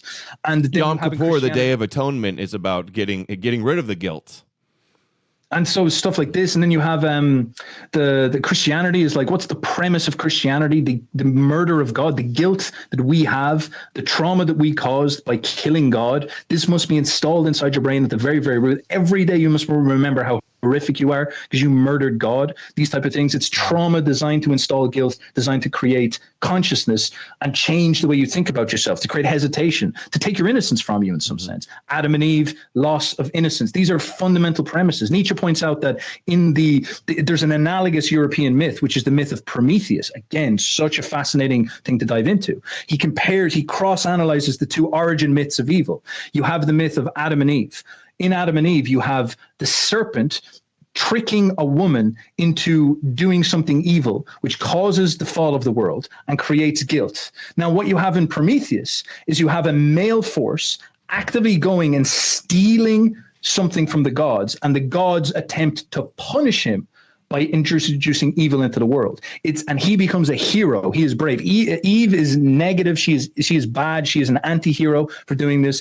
Prometheus is a hero, and he gets punished as a consequence of this. And what you have here is a brave, innocent, masculine, vital energy approaching the world, saying that I'm going to launch us forward into the joy of technology and the joy of creation, and I'm going to take the consequences upon myself so that I can continue to go forward. A very manly attitude in Prometheus. Then you have contrasted this with this compliant, feminine approach in the Judeo-Christian myth, where Judaism is saying to you, if you listen to your passions, if you do not have shame, if you don't follow the rules, you will create all evil in the world. So shut the fuck up. Do not bite the apple. Understand that you're a demon. You can't trust yourself. You can't do these things. It's a feminine thing. It's like reactive. Don't take risks. These type of things. Don't assert yourself upon the world. All this type of stuff. And again, these fundamentals I love looking at because they show such interesting character contrast between the two. Yeah, you mentioned guilt. I talk all the time about Christianity as guilt-based mind control. They tell you these things are sins, like natural impulses, like seeing a beautiful woman and having the desire to reproduce. That's a sin, and you have to feel guilty. And we're all born damned for hell and commanded to be well if we just believe in the blood magic sacrifice of the King of the Jews. And it's in his sacrifice, we're indebted to him because he died in our place. So we feel like this reciprocation that we owe him, and it's all psychological manipulation. Let's hit a couple of these super chats because it'll probably mix it up with some stuff for you to talk about. Sean Hammer says, "Hey Adam, you're doing great work. Is there any way you could schedule at least one set day and time for live streams for those who can't get notifications? Thanks and cheers." I'll try to do that, Sean. Sorry. Ali Abbas says, "Thanks, Adam." And Adam, who would be the enemies of Moshiach? Whom would he make his footstools? That's the nations. Esau. Say no to Yahweh. You like that name? Says, Uberboyo, will you contrast Nietzsche's Ubermensch with the false conception of a Messiah-type savior? It's a good question. That's a very interesting question, yeah. Nietzsche's Ubermensch is... Let me get a drink of water to clear the vocal cords for this. Maybe we can get into this. There's one thing you got to point out to Judaism is that it has a plan and it has a future, and it has a dream comprehension of the world. And so an awful lot of people get seduced by it because of the prophecies and because of its predictive, like its speculative predictions and stuff like this. It's really engaging for people. It's really intoxicating. It really wraps up their minds and makes them believe. Nietzsche understood psychologically that you need a future. Like, how do you make it out of pain? You believe that you can get better. That's the most fundamental thing you must think about. The psychology of this. Nietzsche's a psychologist fundamentally. You should always think of him this way. How do you make it out of pain? You're stuck. You're there in a situation of trauma. You're trying to think, what happened to me? And in order to stop yourself killing yourself, you must believe that at some point this pain will end. I'll be able to overcome this pain. Now, the experience of life, in some sense, is quite a lot of suffering. Life is fundamentally full of struggle. This is absolutely true. And we shouldn't rob the struggle of its innocence, but nonetheless, it is there. So what you need, this is another Nietzsche quote, is like to live is to suffer, to survive is to find meaning in the suffering, or find a purpose is probably a better word there. And so Judaism and Christianity, Judeo-Christianity, has this incredible ability to grab onto people when they're struggling with trauma and struggling with suffering. Now, Nietzsche wanted, as I said, to be creative and see of a new way that he could push the world forward. Like, how could you show a vision of something that would be able to motivate people, that would be able to give people a sort of idea that, all right, things can have a purpose, that I can do something outside of this matrix. It's a very difficult thing to do, because I know an awful lot of people get upset with the Judeo-Christian myths and the fact it's so dominant, but like, try to go beyond it and you will have a task in hand. And so he starts to think about this idea of transformation. He starts to think about this idea of evolution, of progress, because he was sort of living in the 19th century where the Europeans rediscovered or conceptualized this idea that we evolve, life evolves. And if you think about where we are right now in the world, what would be motivating in the most fundamental level for you? You know, it's like you want your kids to be stronger and healthier than you are. You want them to be doing really, really, really well, and you want them to have a future. You actually kind of fight and build and want to build your house and your home so that they become strong and they're safe. Everybody does this. This is the most natural instinct of all. Now, when you start to think about this as a tribe, as a people, as a group, you're obviously dealing with all the people, and you're actually starting to extend out very, very far generationally into the future. Now, Judaism understands this as like, all right, our people are enslaved, and I want to keep my people motivated that in maybe 1,000 years, they're going to be saved. This is Judaism's version of this, but it's actually very pessimistic. It's very nihilistic, and it has no improvement inside of it. It's sort of like, you're going to be a slave for 1,000 years, and then something's going to happen where everything will change. Now, Nietzsche's pushing all that out of the way and basically saying, imagine if each generation, this is much more practical. You and I, like, I'll use a very simple example, but think of it like education and all these type of things as well. But we'll use, like, say we all became bodybuilders. So me and you, Adam, we said, all right, our kids, we're going to be big bodybuilders. Our kids are going to be even bigger than us, and they become slightly bigger bodybuilders. And then over time, 10 generations down, it will be like, there'll be such big, massive bodybuilders, they might be like beyond human. They might be the next level of human evolution bodybuilders or something like this. Bodybuilder, homo bodybuilder or something like this. Now take that same style of thinking and project it to all forms of human competence and excellence. If we took science where it could go for 10 generations, what the fuck would that look like? We've only probably had 4, 5, 6 real generations with the peak freedom of science, and look how far the world has come. If we took education and mental acuity and working on these type of things, like, how far would man's potential go? We could look at what's possible if we just get down and get organized and stop getting caught up with these demoralizing myths and these nihilistic myths where we don't have to engage with the world. And instead of going to church where we all sit down and tell ourselves it's all right to be what we are and stuff like this, instead we got into educational projects and educational institutions and training institutions where we tried to make everybody better progressively over time, and have morphed ourselves and tried to generationally become bigger and stronger and more powerful and more competent and more creative. What type of art would we produce? How many Beethovens would we start churning out? With the power of modern movie technology, combined with like 20 Mozarts, combined with like the vitality and physicality and the health and all this understanding about longevity. In 10 generations, would we be living for 200 years? Would we have an IQ of 160 each? Would we be making art that would rival anything that showed up in the Renaissance? And would we be achieving all sorts of educational, scientific projects that we couldn't even dream right now? Like, do you understand how tangible and possible that is? Look at how much we've progressed in the last 400 years. How, if we do that for another 400 years, imagine what we could achieve. The only downside of this is that we can't sell it as some promise of the transformation of the world, because it's going to be a slow step-by-step progress that we're all going to have to participate in. But if you think about this and think about what this 10th generation might be, or maybe beyond that, it's going to be, in some sense, a superhuman. 200-year-old, 400 IQ, Superman, who's all the, like, that's going to be beyond what we are right now. Right now, we're this botched state of ignorance, superstition, confused, unhealth, eating McDonald's. If we could overcome that and successfully use the opportunity we have, we could go into just such an incredible future. And this is sort of his idea of salvation, if you want to put it this way, his idea of potential, his idea of possibility. Now, you'll notice that this is a very big problem again with Christianity, is that people in Christianity believe that that's the Antichrist. That what I just described there, that potential should be stopped at all costs, because that's Elon Musk's Iron Man transhuman future and all this type of stuff, which is sort of castrating the potential at the root and forcing us again downwards into this cult of ignorance and this ignoring of what we could achieve. So that's sort of my take on the Ubermensch. I hope that's helpful. Imagine where we could be if not for Christianity, in a world where Christianity never exploded like it did. You hear Christians say, "Oh, the West was built by Christianity. We wouldn't have buildings if not for the Bible or morals." I think we built civilization in spite of Christianity. And Nietzsche says, "This is precisely why the Jews are the most disastrous people in world history. They have left such a falsified humanity in their wake that even today Christians can think of themselves as anti-Jewish without understanding that they are the ultimate conclusion of Judaism." Yeah.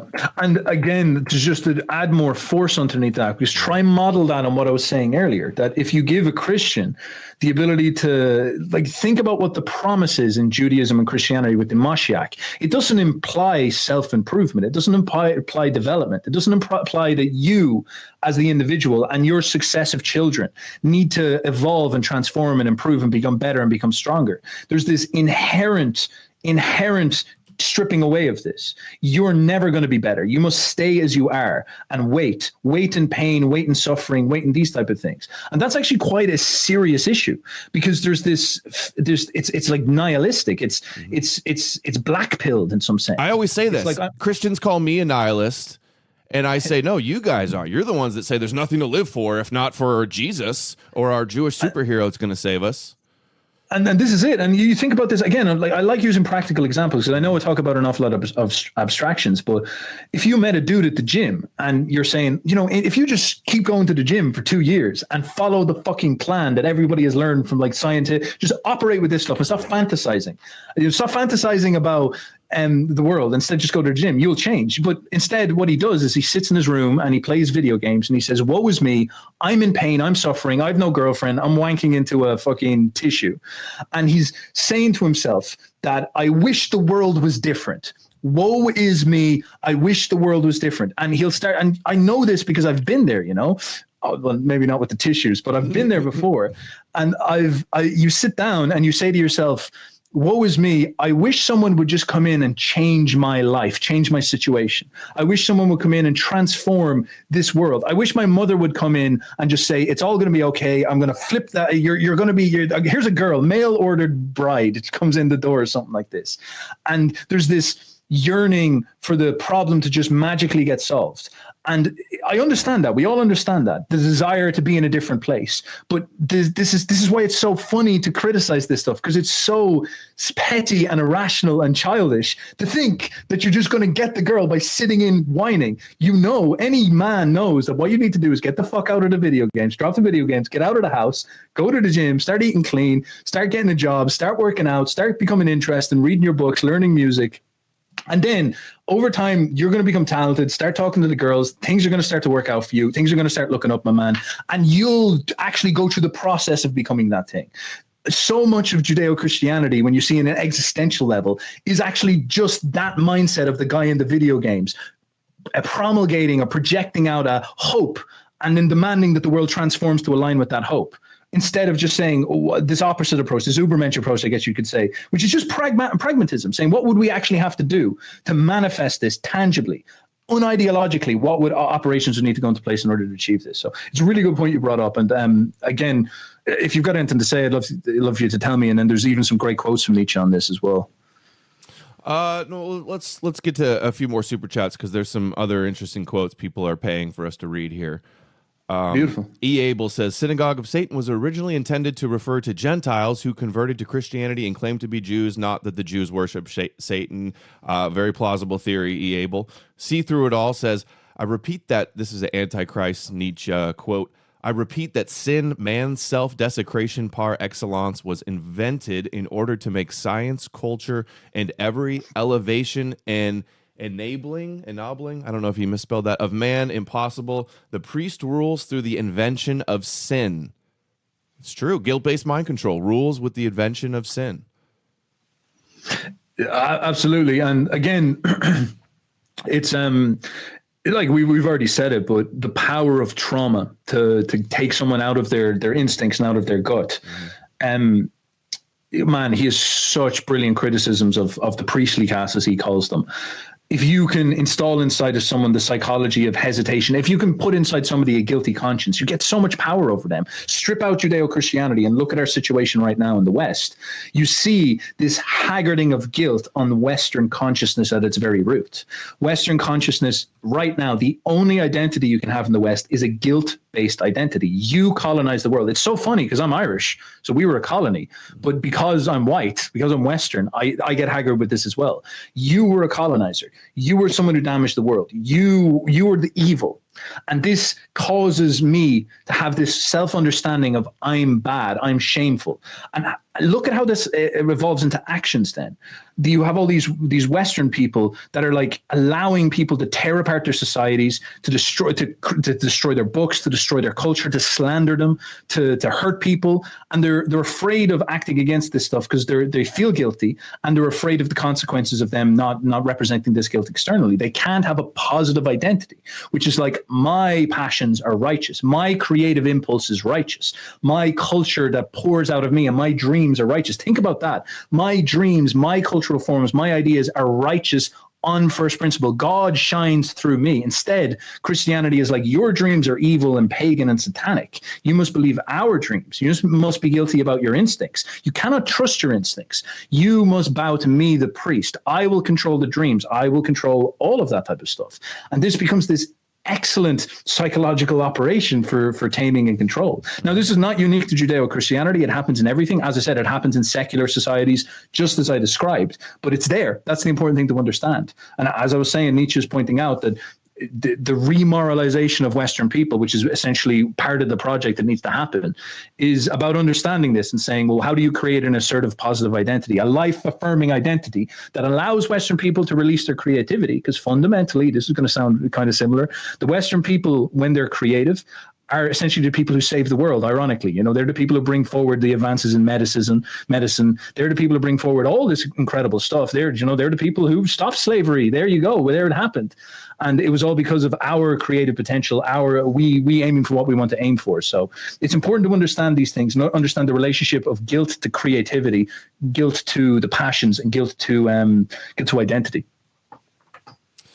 Very interesting. Why don't we try to reconnect? You're freezing quite a bit. So let me hang up and call you right back, okay? All right.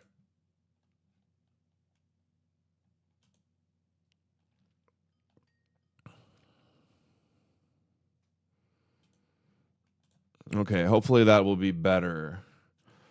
Beautiful. Can you hear me now? Yes, loud and clear. Okay, next super chat from Subversion Diversion. Thank you so much. Says, great show, great guest. Thanks. Liam T. Jarrett says, great guest, Adam. Awesome to see a fellow Irishman break out of the curse of St. Patrick. Nice. The St. Patrick's matrix.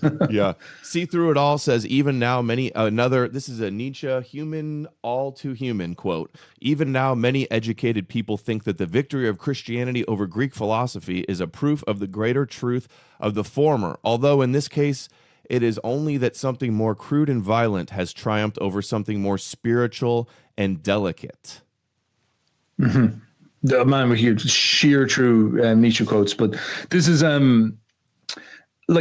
guess this is the way you see people say stuff like because Christianity won, it's better or it's more true. Mm-hmm. And you could use this logic very easily and say something like, all right, because communists beat Russia, it's more true than Christianity. It's like, this is kind of silly. It's not, this isn't the way that these things work. Yeah. This is actually Nietzsche spoke about this quite a lot. This really serious, almost like a black pill, a really hard thing to take, is that if illusion leads to life, it's probably more valuable than truth.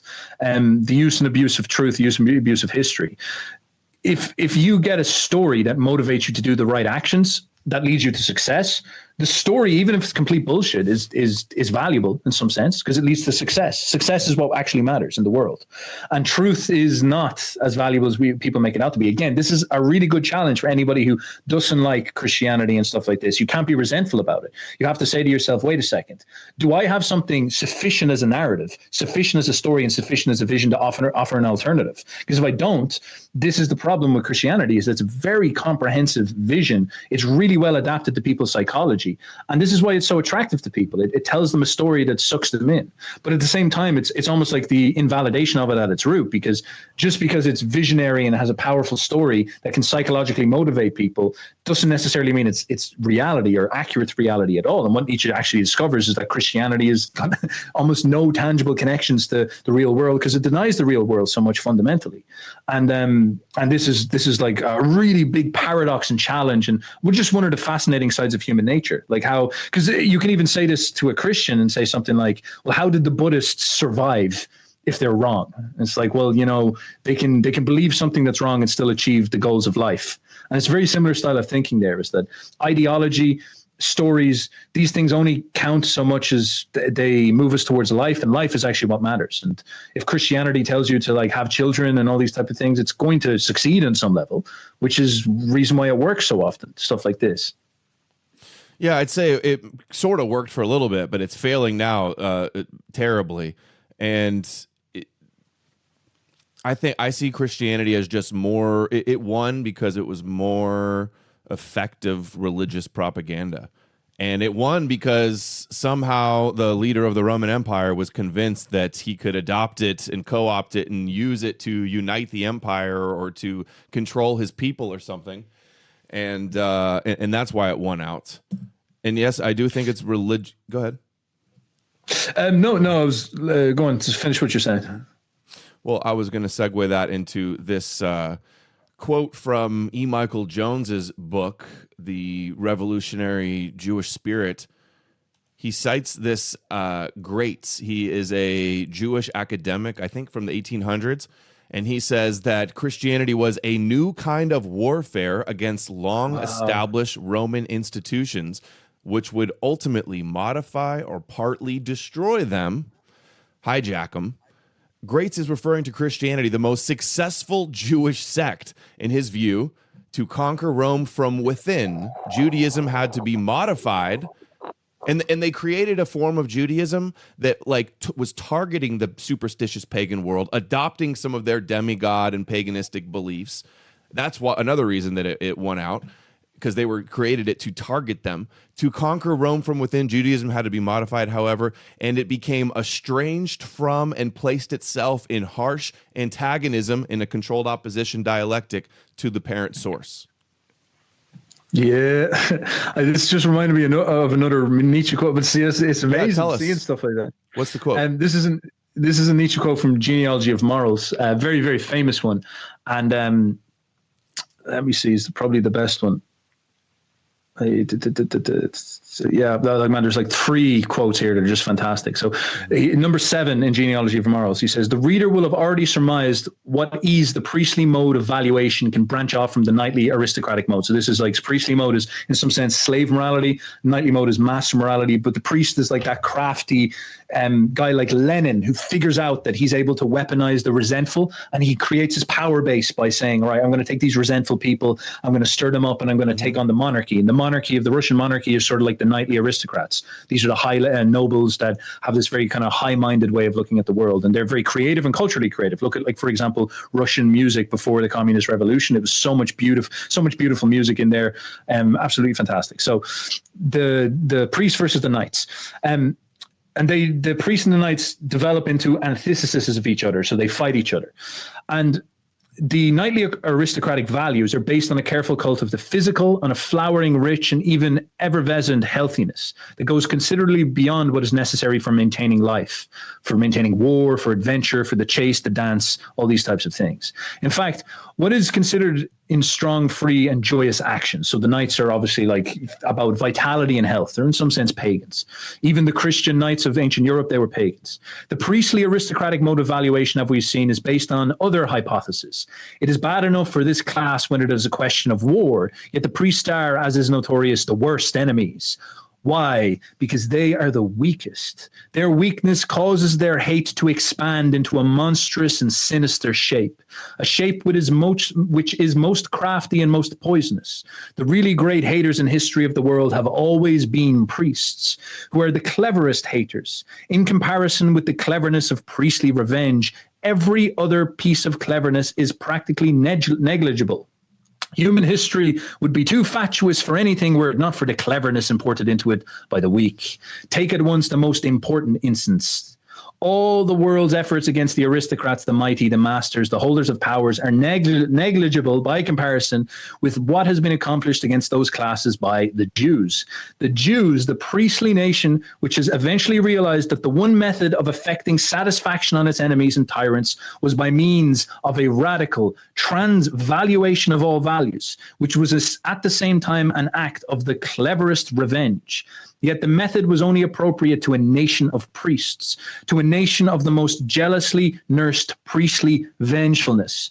It was the Jews who, in opposition to the aristocratic way of seeing the world and their value system, which is that it is good to be aristocratic, it is good to be beautiful, it is good to be happy. And if you are beautiful, good, happy, you are real, true, and loved by the gods. And they dared with a terrifying logic to suggest the contrary evaluation of the world, and indeed to maintain with the teeth of the most profound hatred. This is the hatred of the weakness. This contrary way of seeing the world was that the wretched, the botched, the weak, the resentful, they are alone the good. The poor, the weak, the lowly are all alone the good. The suffering, the needy, the sick, the loathsome, they are the ones who are religious. They are pious. They are the only ones who are blessed, for they alone is salvation. But you, on the other hand, you aristocrats, you men of power, you are all eternity, the evil, the horrible, the covetous, the prideful, the lustful, the insatiate, the godless. Eternally also shall you be unblessed. You shall be cursed and you shall be damned. We know who it is who reaped the heritage of this transvaluation in the context of the monstrous, fateful initiative which the Jews have exhibited in connection with this most fundamental of all declarations of war. It was, in fact, with the Jews that the revolt of the slaves begins in the sphere of morals. That revolt which has been in a history of 2 millennia, which at present day has only moved out of our sights because it has achieved victory. Whew. That's powerful. Savage stuff. That's him getting into this. We talk about master-slave morality. Mm-hmm. He's getting into this idea that we have these priests, like Vladimir Lenin. You know, you can imagine there's been millions of characters like him, mm-hmm. and he's a priest, and he's like, I see power in these resentful people. But of course, if he wants to motivate them, he can't say to them, "You're these botched, resentful idiots that I can brainwash." So he has to tell them a beautiful lie, as you said. Mm-hmm. You're beautiful. You're chosen by God. You're special. Stay motivated. And those monarchs, those Russian monarchs, are crooked, are evil, are botched, are guilty, should be full of shame. And they flip the story. And then when they conquer them, they establish a religious institution, which is the reason why I brought this up. They build institutions to install that worldview in the Russian society. This is what communism was. They installed the worldview of equality that they used to weaponize the people against the Russians. But because it was a lie, Russian communist society collapsed after 70 years because it was such an egregious denial of nature. Speaking of Lenin, he's got the famous quote that the best way to control the opposition is to lead it. And I think that's what that controlled opposition dialectic is what they did with Christianity. The best way to lead Rome is to target them not on the battlefield. They couldn't beat them on the battlefield, but they could engage in spiritual, theological warfare. And that's what they did. And it was a success. Here's another one that would have been perfect just to validate your woke Rome theory. This is from Roman satirist Juvenal. Saw Christianity as a theological warfare threat on Roman culture. It says here, wow. The Roman satirist Juvenal laments about the corrupt influence of Judaism and other foreign cults on Roman tradition. He complains about fellow fortunate for fellow Romans, quote, who have had a father who reveres the Sabbath and who worships, quote, nothing but clouds and the divinity of the heavens. It is clear that Juvenal is speaking about Jewish practices performed by Romans and ill-fated consequences for the future children of Rome. Yeah, he was right. For, quote, in time, they, the children, take to circumcision, having been wont to flout the laws of Rome, they learn and practice and revere the Jewish law. And here's one more. Watch this. This is from Dennis Prager's Why the Jews about anti-Semitism. Seneca says, the conquered have given their laws to the conquerors. Yeah. Yeah. It's just bizarre. It's amazing. You know, it really is amazing. Is there anything else you want to go through? No, go ahead. Comment. I've got more, but go ahead. Your thoughts.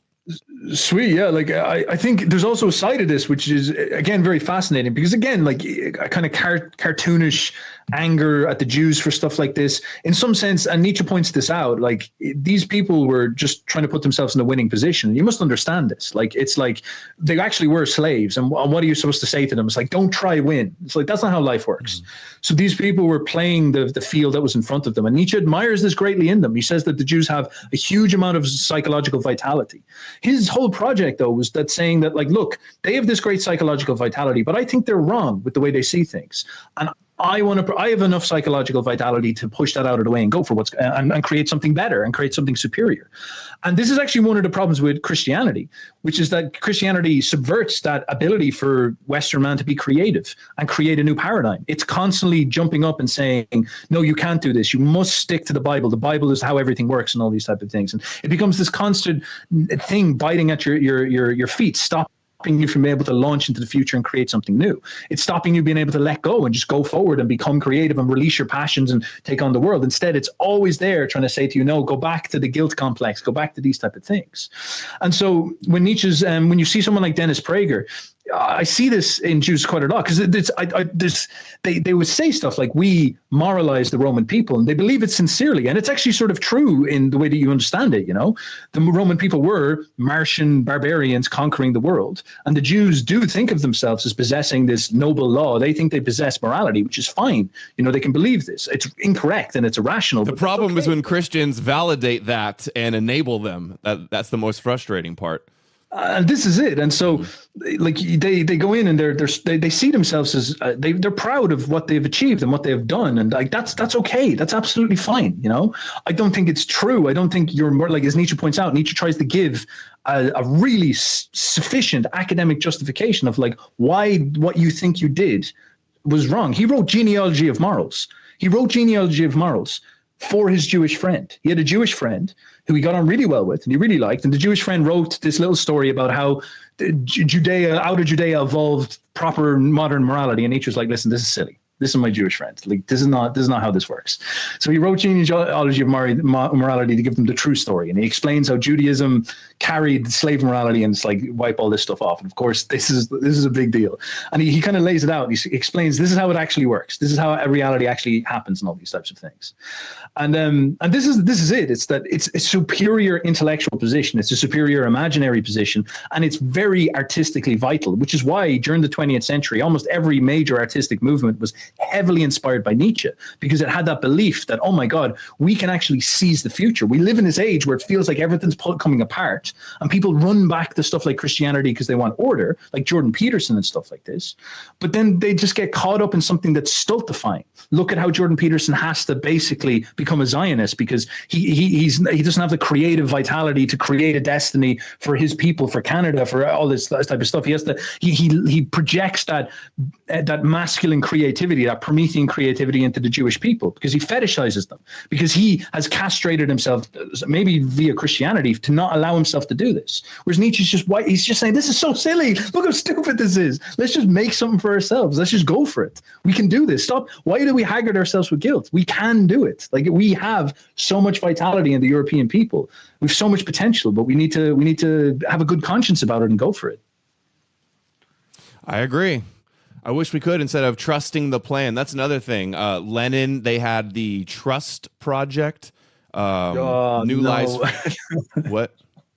I was just saying, oh no, oh no. Yeah, it was like a controlled opposition that, oh, the good guys, the white hats are in charge, and don't worry, and just trust the plan, just like we have QAnon is the modern day Christianity. You know, Christians are taught to trust in Jesus, trust the plan. He's going to float down from the clouds and save us. Just things have to get really bad first, and the Antichrist has to rule, and, you know, massive wars and suffering and all of that.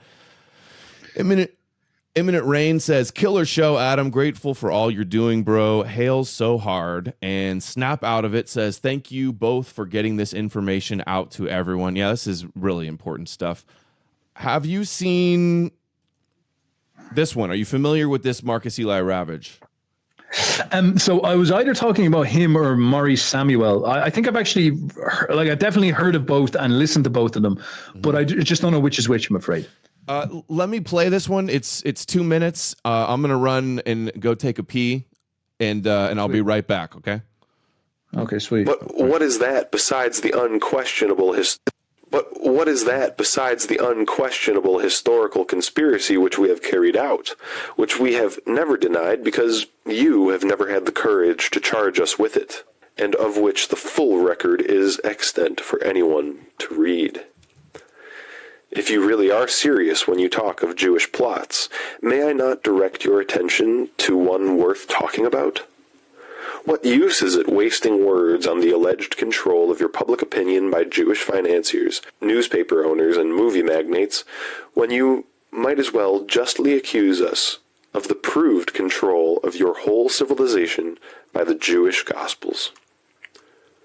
You have not yet begun to appreciate the real depth of our guilt.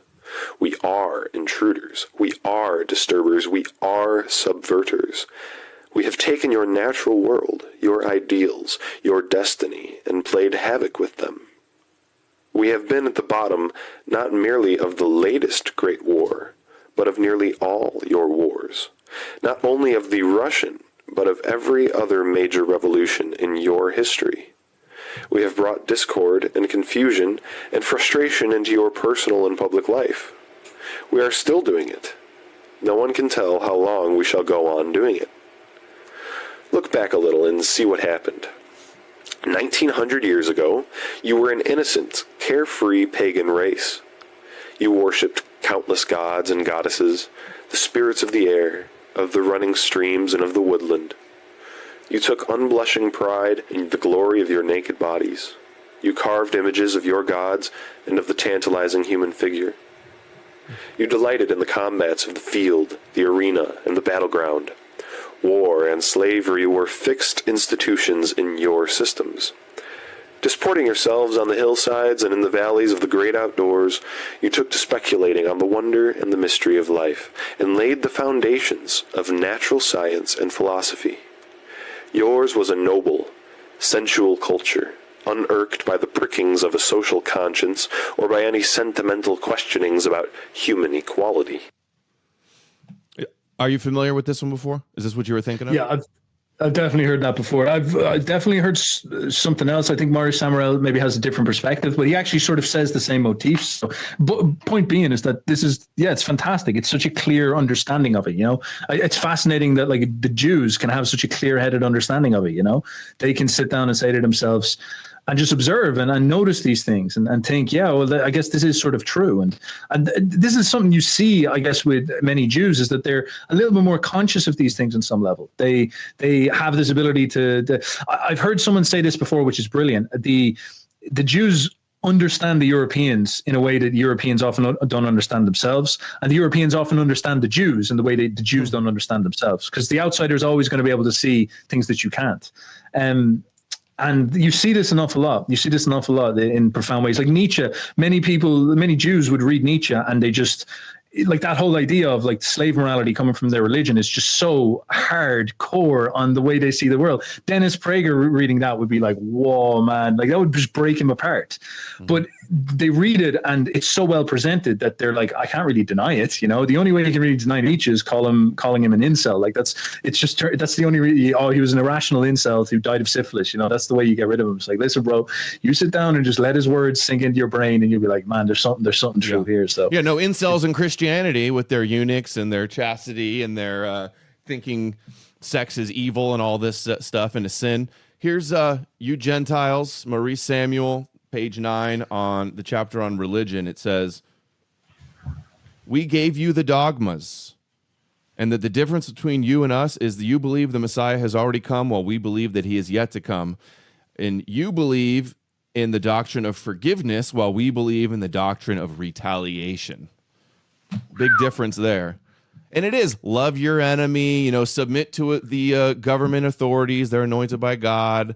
It teaches you to hate your own family, put Jesus before your own family, be meek, and the losers are going to win in the end. The last will be first. It really is such slave religion. It's like Stockholm Syndrome slave religion, where it's, the God is going to torture you forever if you don't grovel before him and bow down and worship him. It's sad. It's quite fascinating as well, because just maybe say to me again a little bit of that quote, because there's something in it that you were articulating. We gave you the dogmas of your religion, and that you have a doctrine of forgiveness, and we believe in the doctrine of retaliation. Forgiveness. Yeah. Apologies. So this is again something quite fascinating, again from Nietzsche, where he's kind of trying to give Christianity its due and points out to some fascinating things in it, such as its habit for forgiveness and its habit for forgetfulness. Like, there's great advantage in being able to forget. There's great advantage in, as I said earlier, it's actually a master morality trait. Blessed are the forgetful, they get the better even their mistakes. They can move on, they can listen to their passions. So he's pointing out in some sense that, like, Christ and what he brought to Judea was quite surreal in some sense. Like, there's certain parts of Christianity that are bombastic and conquering in some sense, like able to conquer resentment. This is actually one of its very, very powerful traits. The danger, of course, is that Judaism is the opposite of that. Judaism does not have this type of forgiveness. It has much more vengeance, and it has much more trauma inside of it, and has much more like long-term begrudging memory. Which is a bit of an issue, because if you have a naive, innocent Christian who's got all this forgetfulness and forgiveness, which are actually good traits, but it's not balanced with understanding of the world and a self-interest and assertiveness and these type of things, it can leave them very, very vulnerable, which is, again, also Nietzsche talking about the kind of castrated sheep that you often see Christians turn into, which is quite scary. Like, they become the flock. It's literally out there. It's the words they use is like, my flock. Like, it's so brutal when you think about this. So sheep, how can you get mad at Jews for calling us, comparing us to cattle when you call yourself a proud sheep? It's like, there you go, And of course, what's the virtues of a sheep is to be forgetful and happy and chewing the cud in the field and all this. This is good stuff. And just follow like a lemming and be slaughtered eventually. And this is it. I think this is really what Nietzsche is always trying to point at, is that Christianity is castrating your ability to connect with something in you that's creative, that's bombastic, that's brave, that's powerful. This is really what he's trying to say, is that, like, if I was to put it as one big idea, which I've already said, we Europeans have such a profound world perspective, but we're just very unconscious of it. Nietzsche even says this. We're not very good at religion. It's not something that we're very suitable with. We're much more earthly people. We're much more down to earth. But in the Enlightenment, we achieved this great liberation from Judeo-Christianity. If you go back and you read Voltaire, like, he's famously castigated for being too anti-Semitic and stuff like this. And the reasons why he is kind of different than you see an awful lot of people now. Like, he's just basically saying Judeo-Christianity caused all the ignorance in the world and stuff like this. And then he kind of throws a couple of tantrums outside of that. But what you're seeing in these Enlightenment philosophers in France, like 300 years ago, in this project, which we kind of now look as maybe part of liberalism, but at the same time, it was actually us returning to our old soul. We were becoming enlightened. We were realizing that we can actually think for ourselves. If you listen to an awful lot of like atheists, an awful lot of people like this, you'll hear them trying to throw off Christian guilt, which is actually an interesting thing to do, because it's got something inside of it that's valuable. The Enlightenment's trying to throw off Christian guilt, throw off this haggardness to ignorance, throw off this unconscious traditionalism, and embrace the natural world.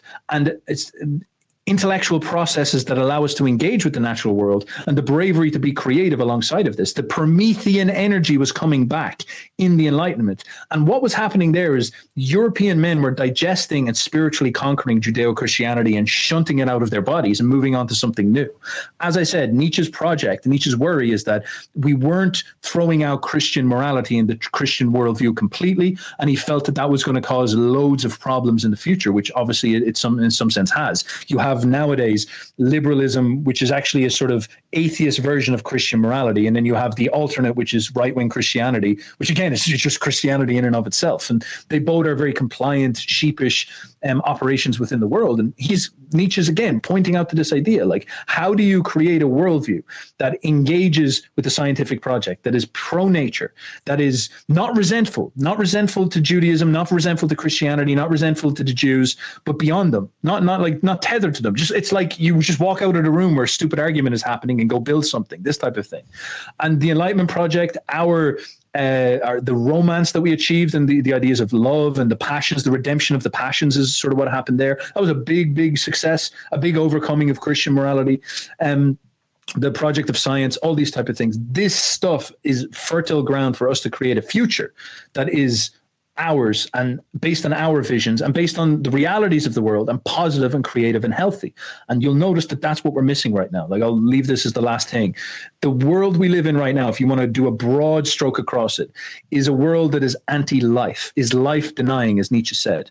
If you look at the transsexual problem, if you look at the feminist problem, you look at the masculinity crisis, you look at the abortions, you'll see underneath them, abortions, kill your children, get euthanasia in Canada. If you're a woman, deny your feminine instincts. If you're a man, you're not allowed to be a man, you must be castrati. If you're born a woman or a man, maybe you should cut your own dick off for this like fake identity and stuff like this. If you're European, you cannot have a creative culture. You cannot do what life wants you to do and create. You cannot have kids, you cannot create, you cannot produce a culture, you cannot do this type of stuff. You're evil, you're guilty. Instead of creativity, you must feel guilt. You must feel shame. This is what must happen. You must cuckold yourself for other people. You must give away your creative potential to others, be it minorities, be it Israel, be it whatever it is. There's this cuckoldry, this anti-life, this denial of your creative passions. And this is the fundamental problem. And you'll notice that many Christians are sort of on your side as a consequence of this. Many of them are healthy and they don't want to do this type of stuff. I think they're just a little bit misled. I understand why they're going in the direction that they're going. But ultimately, you're not going to do anything with them unless you're winning a positive vision that's beyond all that stuff. And sort of saying, how do we go towards life? How do we understand our virtues and embrace our virtues again and build a sense of ourselves that's based on this stuff once again? And as I said, I think that was Nietzsche's project, and I think we're kind of fucked if we don't continue it. Yeah, it's like Christianity teaches that worldly wisdom is like evil, and that you should have blind faith, like doubting Thomas, have faith when you haven't seen. It teaches like gullibility as a virtue, and that's a recipe for disaster. Eru says, thank you so much, Eru, by the way, says, people forget order versus chaos does not equal good versus evil. The Soviet Union was, quote, orderly, but would anybody consider it, quote, good place to live? It's a good point. And Snap Out of It, thank you so much for the donations today. Snap Out of It says, give us the blood, Lord, let us get away. Okay, we're at the 2-hour mark now. I feel like we covered a ton of ground, got some really important ideas out there. You have any closing thoughts for us? And let everybody know where you can they can find your stuff and what else they can see there on your channel.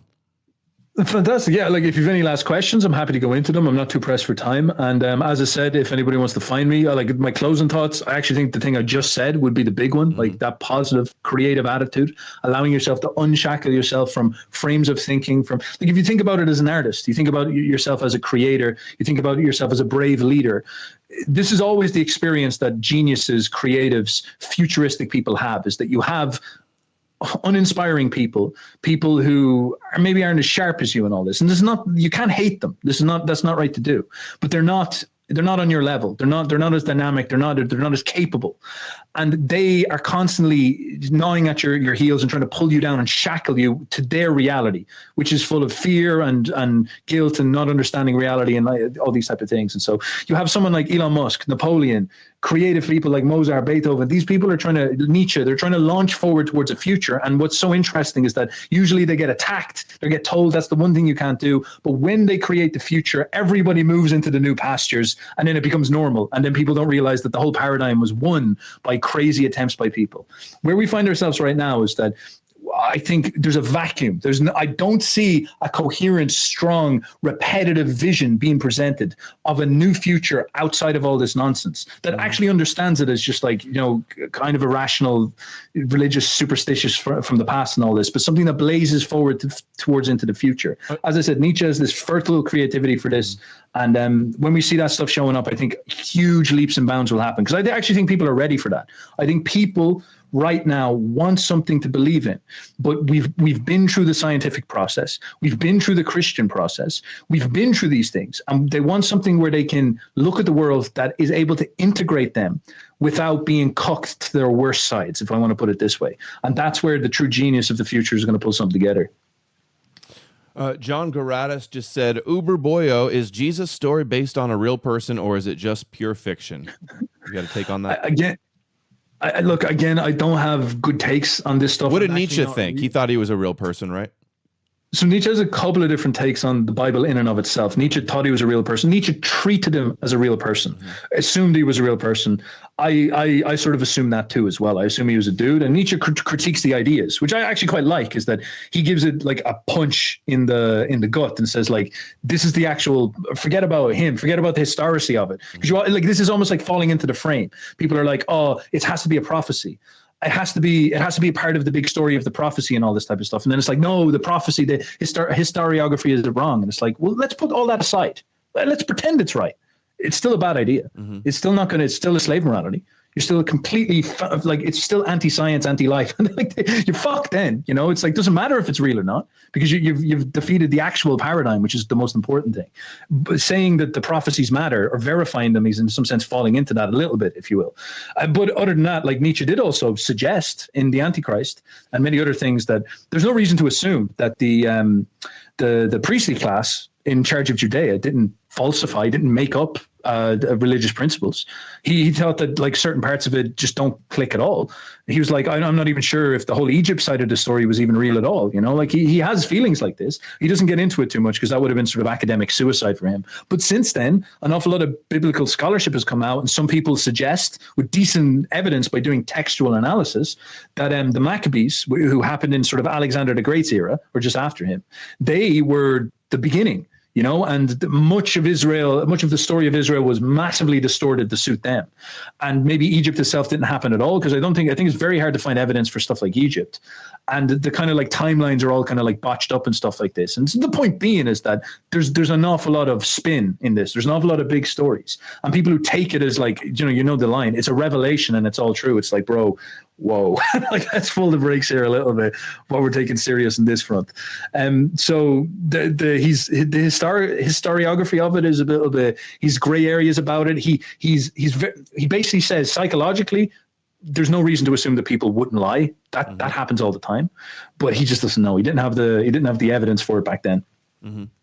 Eru says, can y'all cover the ban TikTok bill, the Restrict Act being pushed through Congress? It's basically a Digital Patriot Act, which criminalizes VPNs and contains penalties up to 20 years in prison, $1 million property seizure. This is in tandem with anti-Semitism laws.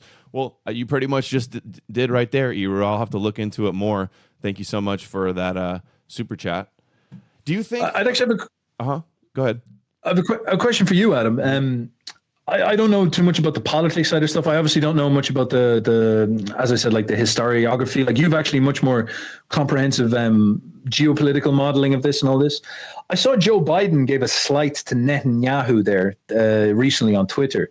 He was basically saying like there's a revolution going on of the left wing of Israel trying to take out the right wing. And Joe Biden was like, no, not fuck him, but he basically says, no, I'm not really going to help him. We're not involved in this and all these type of things. What do you see about that? Like, do you see that there's because I know the Irish left wing don't like Zionism at all. And obviously Joe is the left wing of America. Is there some kind of like bickering going on there between right wing Zionism and left wing wing they bicker. Israel or something? Okay. So it's just stuff like that that's going on. Yeah. It's not, there's different factions, of course. I have a question. So, your view, Nietzsche's view, do we need like some type of like throwback to spirituality as an alternative to replace Christianity? Is that kind of the direction, your mindset? Look, again, with this stuff, the call for it is very comprehensive. So I don't think I've got like it all figured out by any means. If you think about how the Renaissance happened, there was like 50 super artists involved, and they were all making part of the story. And if we are to see the future of Western culture in an ascending creative phase, we need to look at many of these online movements of reactionaries, and they need to mature and get intelligent and stop being crybabies and sort of say, do I have the creative spirit in me to create something new? And out of that, like a guy will show up and he'll just be like a total psychology guy, and he'll just figure it all out in that front and do brilliant things. A political guy will show up, an artist guy will show up. There's just some guy called Fen de Viller, and he just loves sculpture, and he actually has brilliant takes on art aesthetics and all this, but he did like that's his thing. He doesn't have much else going on with this stuff. So with Christianity, if you wanted to see an alternate vision, maybe you'd need some type of like religious genius to come up and integrate all the modern science we have on like astral projection and on what the CIA were doing with Stargate, and maybe integrate psychology, because psychology and religion are fundamentally tied, and neuroscience, and some guy would blaze all that into a perspective that would be very, very powerful. Yeah, absolutely. Like 100%. The Christianity speaks to anxieties inside people's souls. People need to know what's going to happen after they die and stuff like this. These are all important things for people to figure out. I'm afraid I don't have the solution. I don't know any of this stuff. It's much too big for me. But I have an awful lot of faith that if, as I said, the creative spirit is released, and you've got a couple of mature, level-headed people who really have conquered their spirits in a very Christian way, and they're not going out and being resentful and being reactionaries, and actually producing something that's built on first principles, you could see amazing things start to show up very, very quickly, because we have an awful lot of power with modern science. We've covered such amazing ground for all sorts of things as a consequence. Okay, so that's kind of sounded like more of like a secular philosophy type of worldview that people can get behind. But I hear the question from Christians all the time. Oh, what are we going to replace it with? Without worshiping Jesus, who else are we going to be slaves to? And it almost seems like groups get like a political advantage by uniting around some type of like mascot. But this is why Christianity won out, is they did a better job of pretending that their deity was a historical figure, where people could actually, if people don't sincerely believe in this deity, then I don't think it has the same placebo effect as if they don't. It's true, and it's something we got to be realistic about. Again, I don't have it all figured out. So, like, this is where you start to get into Platonism type idea, like a noble lie. Like maybe people will need some story of some sort. I'm not too sure. But again, I look at modern culture. People say this stuff to me, but I look at modern culture, and Europe is very atheist, man. Like we don't believe as religiously as we used to, and people's religious beliefs are dropping down very, very fast. People still live and die. People still are psychologically healthy. People still show up to work. I think because the value system is so negatively premised on the European spirit and on life affirmation that it's bad. But I could easily see something be sort of like a secular worldview do perfectly fine, because to be perfectly honest, the Europeans have been quite secular for nearly close to 300 years at this point. And that's no joke. Like that's a long time that we've been thinking this way. And again, in Europe, people are like, there's a religious quality in Europe that is not as strong as it is here. Like Christianity kind of hangs in the background as a cultural thing. So I'm like, maybe it'd be very difficult again, like, to go to evangelicals and tell them you have to drop Christianity. And this is the kind of thing is like, do you even want to do something like that? But what happens if the sophisticated intellectual, high parts of civilization develop this meta perspective on religion that allows people to have a very complicated and sophisticated understanding of what's happening, like a sort of secular scientific understanding baked in a sufficient philosophy, a life philosophy? That might be enough to actually win. That might be enough to put things in a good place. So again, I don't know, speculating an awful lot, but I'm sure you can see the way I'm trying to think, and that's probably more important. I wanted to share one last thing with you in regards to your Woke Rome video. Here's from Legends of the Jews. This is the Jewish Sepharia written by the authoritative Louis Ginsburg. He says, they, Israel and Rome, are the two nations destined to be hated by all the world. And this is Jacob and Esau, the twins story. First, Esau, Christianity, the Roman world, will subjugate the whole world, but in the end, Jacob will rule over all. So it's almost like they created a religion, got Rome to impose and spread the Torah and the worship of Yahweh all over the world. And in the end, they will take the reins. And then Edom, after it served Rome, and the Roman Empire, after it served its role and its purpose, will be destroyed, and then Jacob will take over. So this literally is, the rabbinical plan.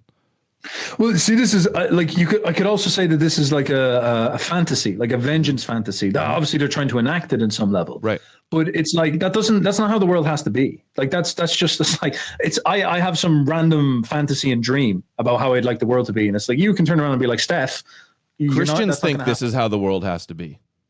See, this is a big issue. It's like the demoralizing nature of buying into divisions that you don't that are not created out of your spirit. Like it's not good, But at the same time, it's like it's also you can see its silliness inside of this stuff. It's like It's you're telling me that first of all, it's natural that they want to see themselves as powerful and succeeding and all this type of stuff. And Europeans have to be very careful of like complaining about that as well. Like we Westerners, if we turn around and say, oh, they want to rule the world, it's like, well, we ruled the world 200 years ago with good conscience. It's more of a question of like when we ruled the world at the high mark of science and the high mark of our culture, we were saving the world in some sense. We were doing an actual good job. Like, what's the promise here? The promise here is not sufficient. The promise here is not good. It's like, what, you're going to bring people back to, beating them head over the book, forcing Noahide laws upon them, superstition, unconsciousness. Like this is nonsense. This is the same problem with communism. It's like all this speculation and all this type of stuff, but the plan is not tangible. You're not actually talking about a way where you're going to unleash the power of life and improve the experience of mankind globally, and specifically allowing the Western creative spirit to do its job because it's the leader in being able to do this stuff. Our vision is better. Our dream is better. I understand these guys, they want the future and they believe in the future and all this. But as I said, like I've spoken to loads of Jews who just think it's silly. They go to synagogue and they listen to these guys pontificate in the same way that you would look at a priest and be like, he's just fucking talking random shit from a book that's 3,000 years old. It's like, it's like, yeah, but the book has been dominating human history for the last 2,000 years more than any other institution. Wouldn't you agree? Absolutely. And again, Nietzsche says that our problem, it's time that we paid the hard price for converting to Christianity, for becoming Christian. There's all actions have their equal and opposite reaction, and allowing ourselves to think this way has had a permanent effect on us and has put particular problems in front of us that are very, very difficult. And again, Nietzsche's attitude is very assertive, very masculine. He's like, all right, well, the situation is what it is. How can we grab it by the horns and turn it and win? Like, what's the win condition? And as I keep saying, now this is again my suggestion, you don't have to believe me. I think that becoming creative, establishing a superior, more intelligent, more sophisticated worldview that's persuasive to intelligent people and empowers people to be creative, that's empowering people towards life so that, these traditionalists don't feel that they need to be castrated by urban weirdos and stuff like this. They are perfectly right to want to live in nature and stuff like this. I think that's a winning play compared to this. And then you think about what the opposite offer here is. Like, you have to bow down to some superstitious fantasy of moral oppression by all these, like, it's like there's no competing there, man. It's a different level, So it just seems so silly when you look at it, this type of stuff. Aru, last super chat. Appreciate you so much. Aru says Abrahamic religions have adopted a, quote, win by default philosophy. It's not about if it's true, not about if it's moral, only if they're the ones left standing. Then they'll just rewrite history as though it was fated and pretend that they're in control of their destiny. Yeah, that's what it is prophecy deceptions and copes, combination of those. Yeah. Like the prophecy ones is particularly like wild when you think about it, because it's like if I just told you my dreams and my promises and you were just like, okay, and then it's amazing. It's like, think about what's happening there. It's like I will be the one who dreams. I'll be the one who does the imagination, the thinking. I'll be the one who does the world modeling. And I'm special. It's like if you imagine ancient Greece, there was the oracles, and people would go in with reverence and look at these oracles, and the oracles would blast out these visions. And there's something mystical about these oracles that they would give them prestigious status. And it's like, why are you listening? The Jews sort of do this because they're a priestly people. So all they have, their asset is their dream production faculty. And it's psychologically vital of them to pull this off. They did great in some sense. But then when you take a couple of steps back and look at it and be like, wait a second, why should we be following these random dreams? I'm not sure if it's going to take us to any reasonable future. Like, what are we actually trying to do here, lads? So they convinced the world that the one true God of the universe chose them, and that their ancient homeland is the Holy Land, and that we're all meant to serve them and follow their God. And it's like Christians are dancing along to this. They're going along with all of this, corroborating, affirming them, elevating them to like a divine prophets of God status. And it's that was the plan all along, and they achieved that through Christianity. And and it comes down to something simple. If like you believe somebody else's dreams and somebody else's creativity, like that's going to be your life. Then you're giving your mind over to someone else. Terence McKenna said, if you believe, if you don't have your own plan, you'll become part of somebody else's. And in some sense, this is a big, serious question, again, about this creative question. It's like, look, if you don't have the psychological vitality to come up with an alternative, well, you deserve it in some sense. This is just how life works. So you got to stand up and become vital enough to produce something in order to rival it. And it's a weird feeling I get when I hear people. And I talk to Christians, and again, I love them. Like I do want to see, because a load of them are my guys, and I want to see them do well, and I understand their anxieties and stuff like this, and I don't want to be a dick about it. But at the same time, it's like it's horribly hard to hear them like rambling on about these prophecies and stuff like this, and it's like, bro. Well, I want to be hard on them because they deserve it, because they're a huge issue, and I'm not pulling punches. That they want to call anybody that doesn't want to worship the God of Israel and the King of the Jews. They want to call everybody a Jew. They go, oh, who else doesn't like Jesus? The Jews. So either way, you worship the Jew, or you're a Jew to these people. They're insane. And you're from Ireland. You told me, tell me what you said about Greens in Ireland. What do you mean about Greens in Ireland? Did you say you knew lots of Greens, people with a Green last name or something? Yeah. So, for example, when I was growing up, because Adam Green, and you were telling me that you get accused of being Jewish and all this stuff, and it's like, I grew up in Ireland, and there was in my class there was Greens. I remember there was like several times throughout my life and all this type of stuff. You meet loads of them, It might have even been a Protestant name from what I think about. It's common in England too, England and Ireland. Yeah, so too. Could be in English. Snap Out of It says, thank you guys, awesome conversation. And Pagan Bear says, the boomers' solution, the Christian boomers' solution to white genocide is worry about the next life, not this one, and Jesus will fix it. And I'll add, we're all brothers under Christ. It's a universal religion for all. Then you have at least half the younger people brainwashed against their own people. What does one do against this? Then we have the gene-altering vax, great plan, Yahweh. Yeah, gotta love Yahweh's divine plan. It's really awesome. Yep. All right. Uberboyo, appreciate you so much for coming on. I really enjoyed the conversation. Everybody go sub to his channel, The Irish Storyteller.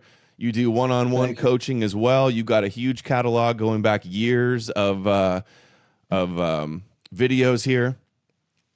Beautiful. Thank you very much. Well, you can find me on YouTube. I'm also on Twitter. I think they would probably be the best places to check, because this tends to be where things go off. And it's great, man, because like speaking to you about this stuff, it's very hard to find people who are sort of at that point where they kind of say, all right, look, I think this is nonsense.